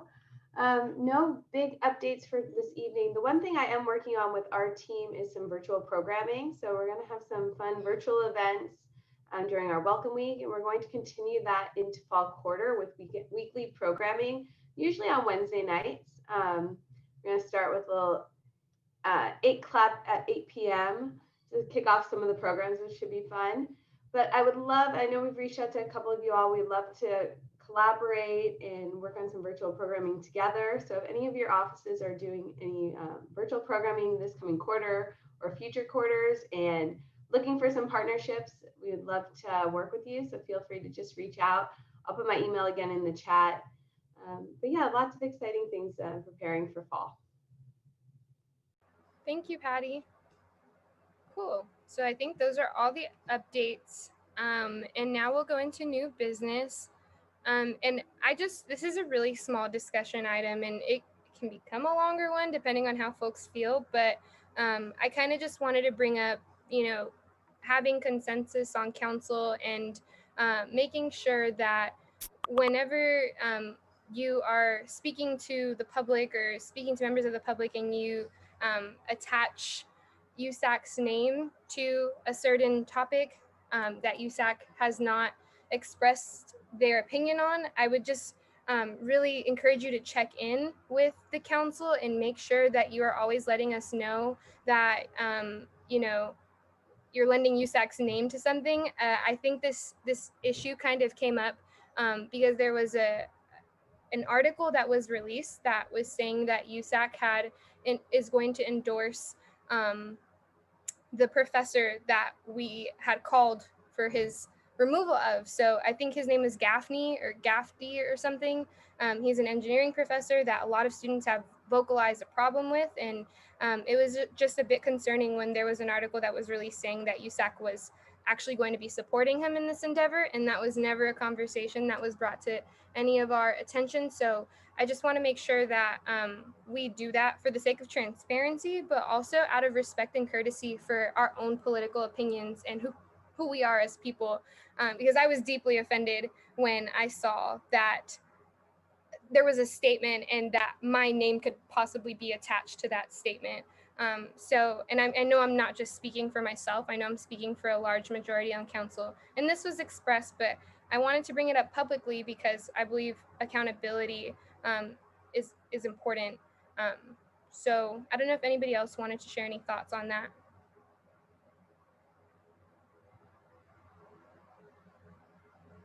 Breeze, go ahead. Yeah, so I just want to say that it is very, I guess, irritating that, first of all, like we had a discussion in council, and if anyone wanted to bring anything up then, like it could have been said. And second of all, like kind of like the way Naomi said, like it kind of taints us all because, especially as the Academic Affairs Commission, particularly, we're supposed to be standing for students of color, BIPOC students, low income students, versus Gen students. And then for, you know, like our name to just kind of be out there as like supporting a racist person. Like, I'm sorry if you don't, that person doesn't believe that that person is racist, but in my opinion, and I believe many people on council were deeply offended by the comments he's made. So that just kind of tarnishes our reputation as what we are here to do, represent students at UCLA. I just want to say that. Sachi? Yeah, I think the biggest thing for me too is that there was just no discussion about it. Um, I really like hope that, you know, maybe after like our retreat, we'll hopefully all feel most comfortable with sharing everything. But on top of that, like there are certain things that under no circumstances, regardless of like your personal opinions, can be done. And to me, like this is it. As everyone has said, like this is it becomes personal when you put something under everyone's name. And so I just think that going forward, I really hope that we can all feel comfortable enough to bring up whatever our opinions are. And if we want to state an opinion on something, especially if that's going to be publicly and in a publication, like I really hope that we can collectively discuss that and not just go behind each other's backs. Agreed. Zuleika? Oh, sorry. Zuleika, can we do Promise first? Because I know she had her hand up. So we'll go Promise and Zuleika. Thank you. Yeah. Similar to what everyone's been saying, and just like on the topic of the fact that like it's going out to the public, I think like we have a duty as like public officials like who were voted by the student body to represent what our beliefs are. So like it's not necessarily a bad thing that this person went to this publication. It's the fact that it wasn't their name associated with it, it was everybody else's. So I think what's also like annoying to me is on top of the fact that like we had the opportunity to have this conversation in the first place and no one shared this sentiment, like, and that's doing a disservice to the people who voted you in. Like you went out and like did like put it on everyone else and we don't even know who like said this, and to this moment we don't even know who said this. So I don't know, like I kind of just like asking for whoever kind of went to it, if it was multiple people, if you could, I don't know, identify yourselves, maybe say something, that would be great. But that's kind of just where I'm coming from, because like like everyone has already stated, like I would never associate myself with something like that, and that's because that's not what I personally stand for. And I've made that very clear in my running and just in what I stand for in general. So like as a public servant, I think it is also your duty, whoever you are, to say something and to let your like opinions like this be heard when conversations are happening like that, because you are supposed to be a voice for the people who voted for you in the first place. So the people who vote for you have a right to know what you believe unabashedly at all times. So yeah. Zuleika? Yes, 100% promise. Thank you for saying.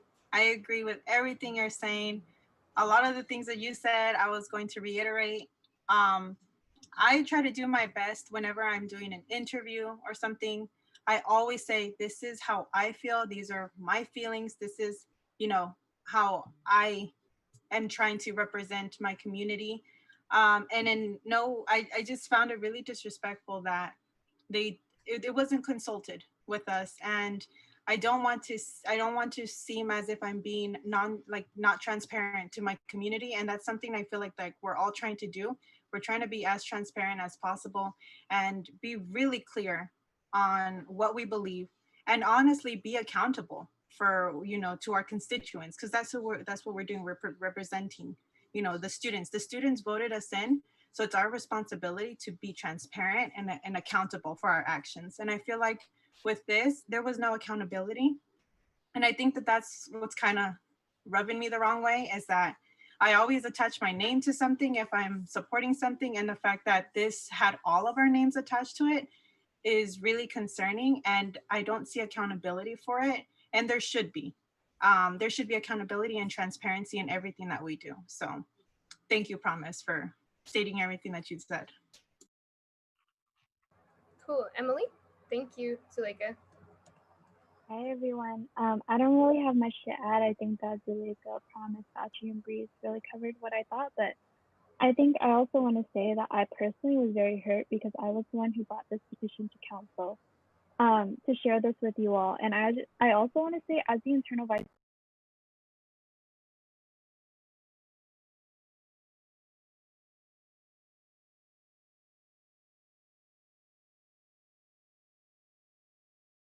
STEM student groups have felt underrepresented for years by us.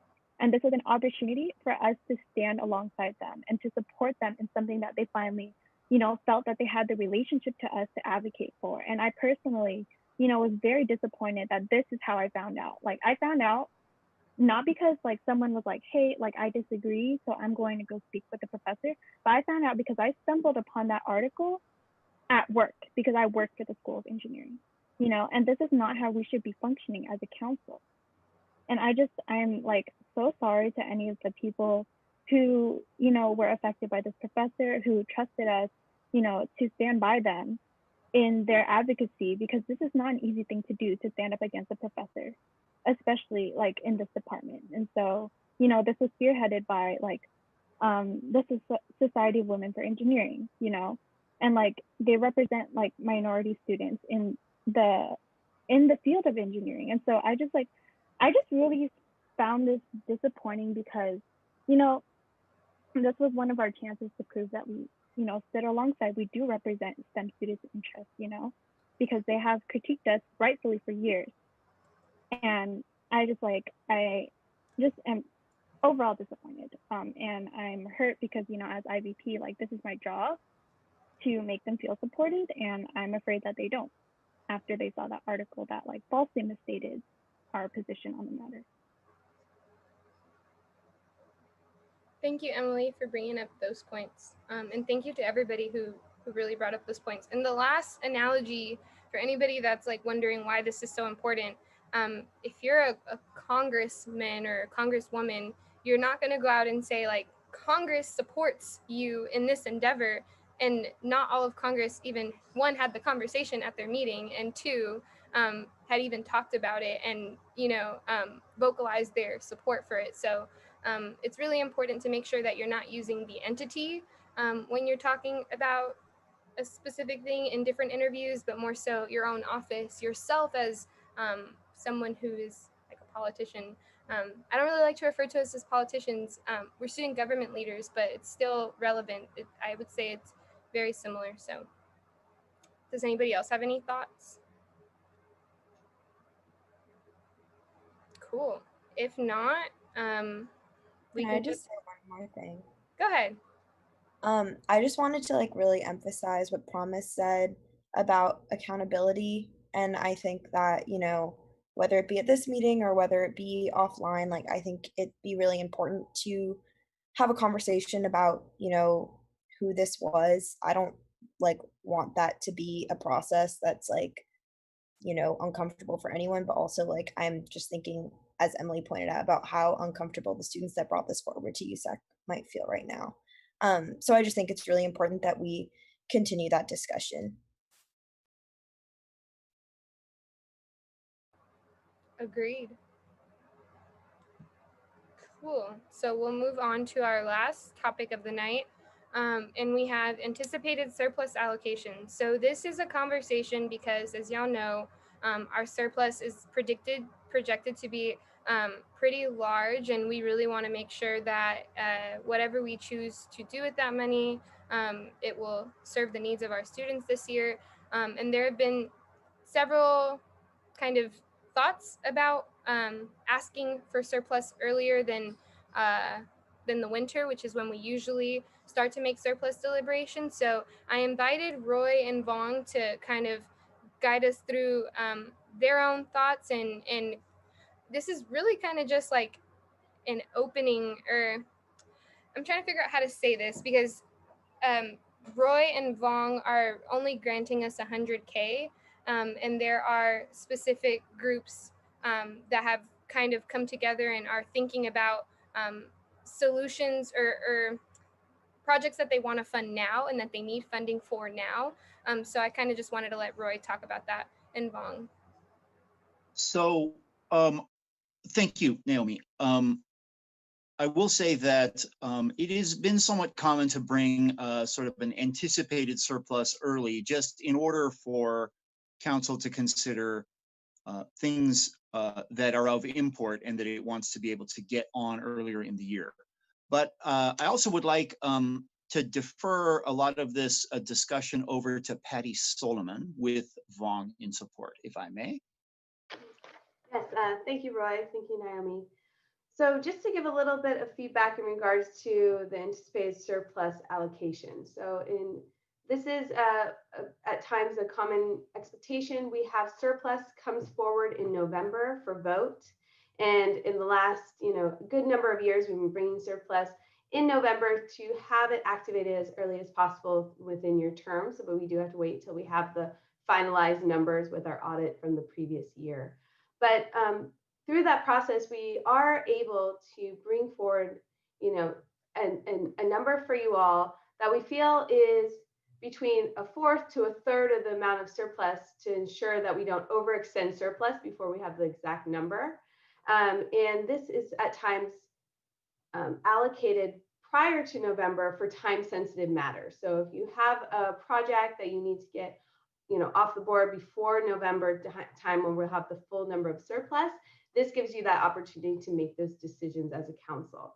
So this meeting isn't necessarily for us to determine how we're going to spend that money, but an introduction of understanding that we will have between 100 and 120,000 available for you all to make those choices and bring those up for a vote of council.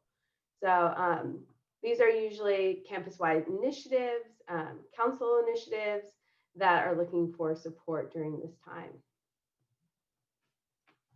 But we're also here to answer any questions that you may have, and I'm sure that this will come back to the table when you're ready for a vote. We just want to ensure that there's fair access, so everyone's aware of these funds that are available if there is a project that you're looking to bring forward prior to November.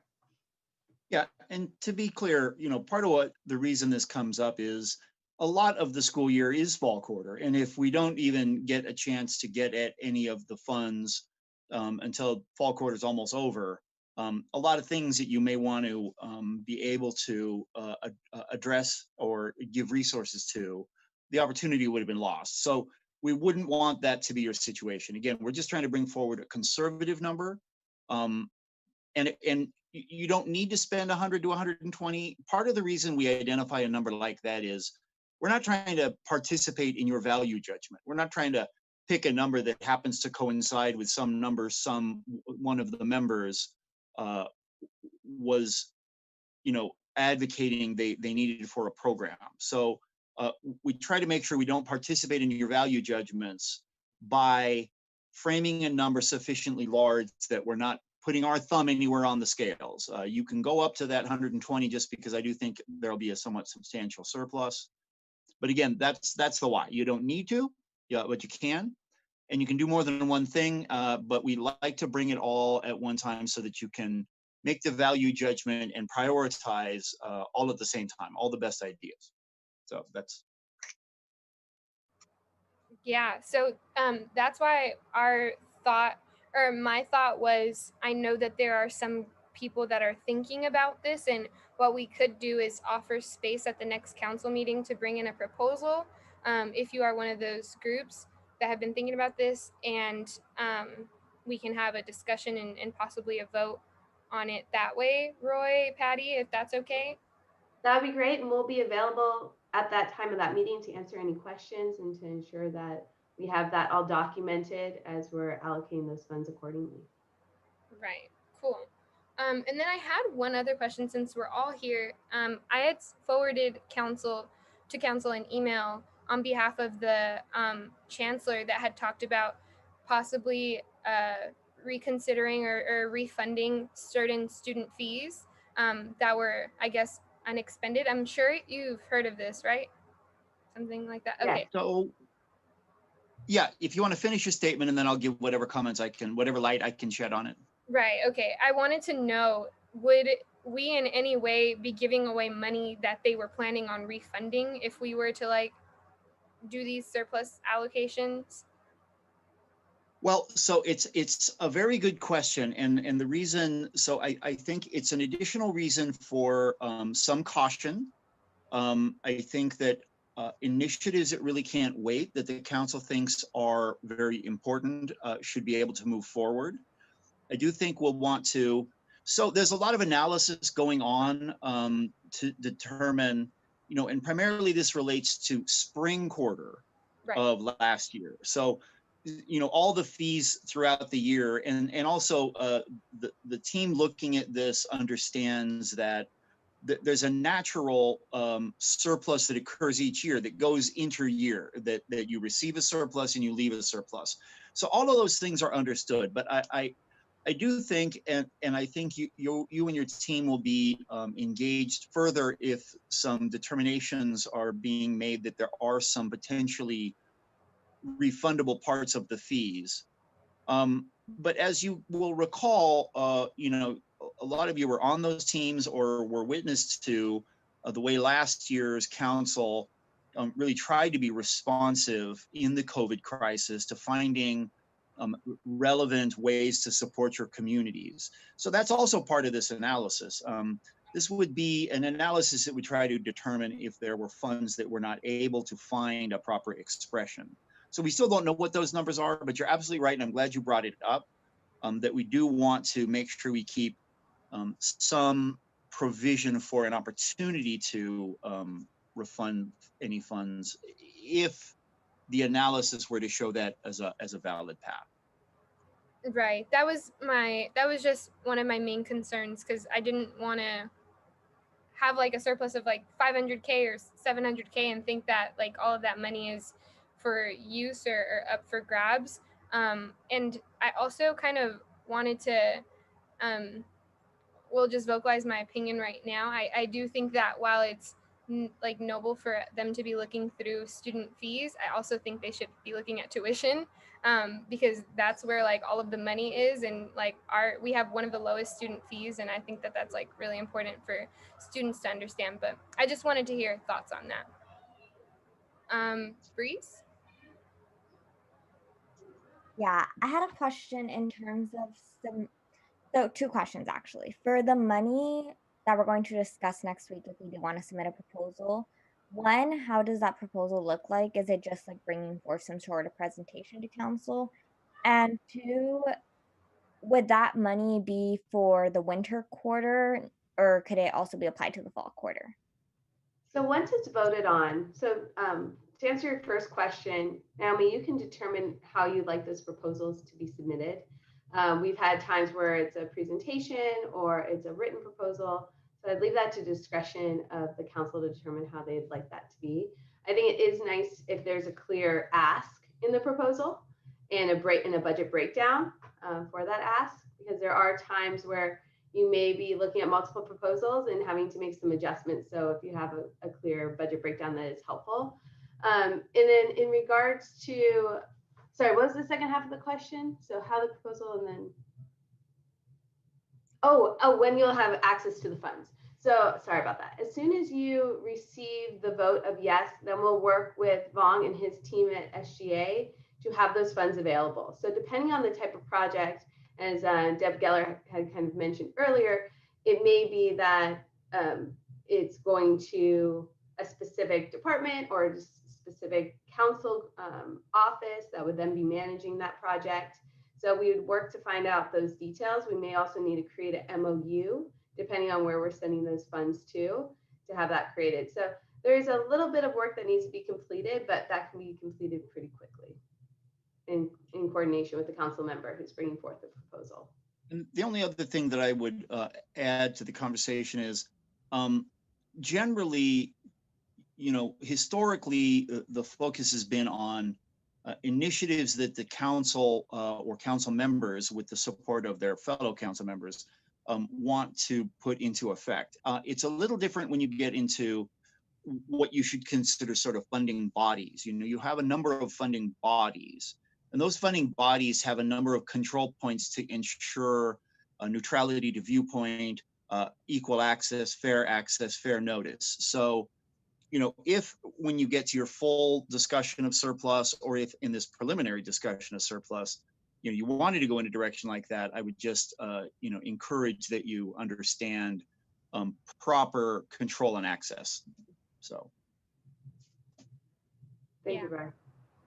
Yeah, so in terms of proposal, I would say anybody submitting a proposal should probably be prepared to give like some kind of PowerPoint, but it might be in your benefit to distribute something like emailable to council. That's how we did it last year. Because like Patty said, there were at times where we might have had to have cut, let's say, my proposal because it was cut. So, we might have to do that. And, so probably being flexible in that way might be helpful. And I just really want to emphasize, y'all, it's really important to remember that these should be emergent kind of, projects that can't wait until the winter quarter, when we have a lot more of a thorough understanding of, how our money is flowing and when we can actually see what surplus looks like.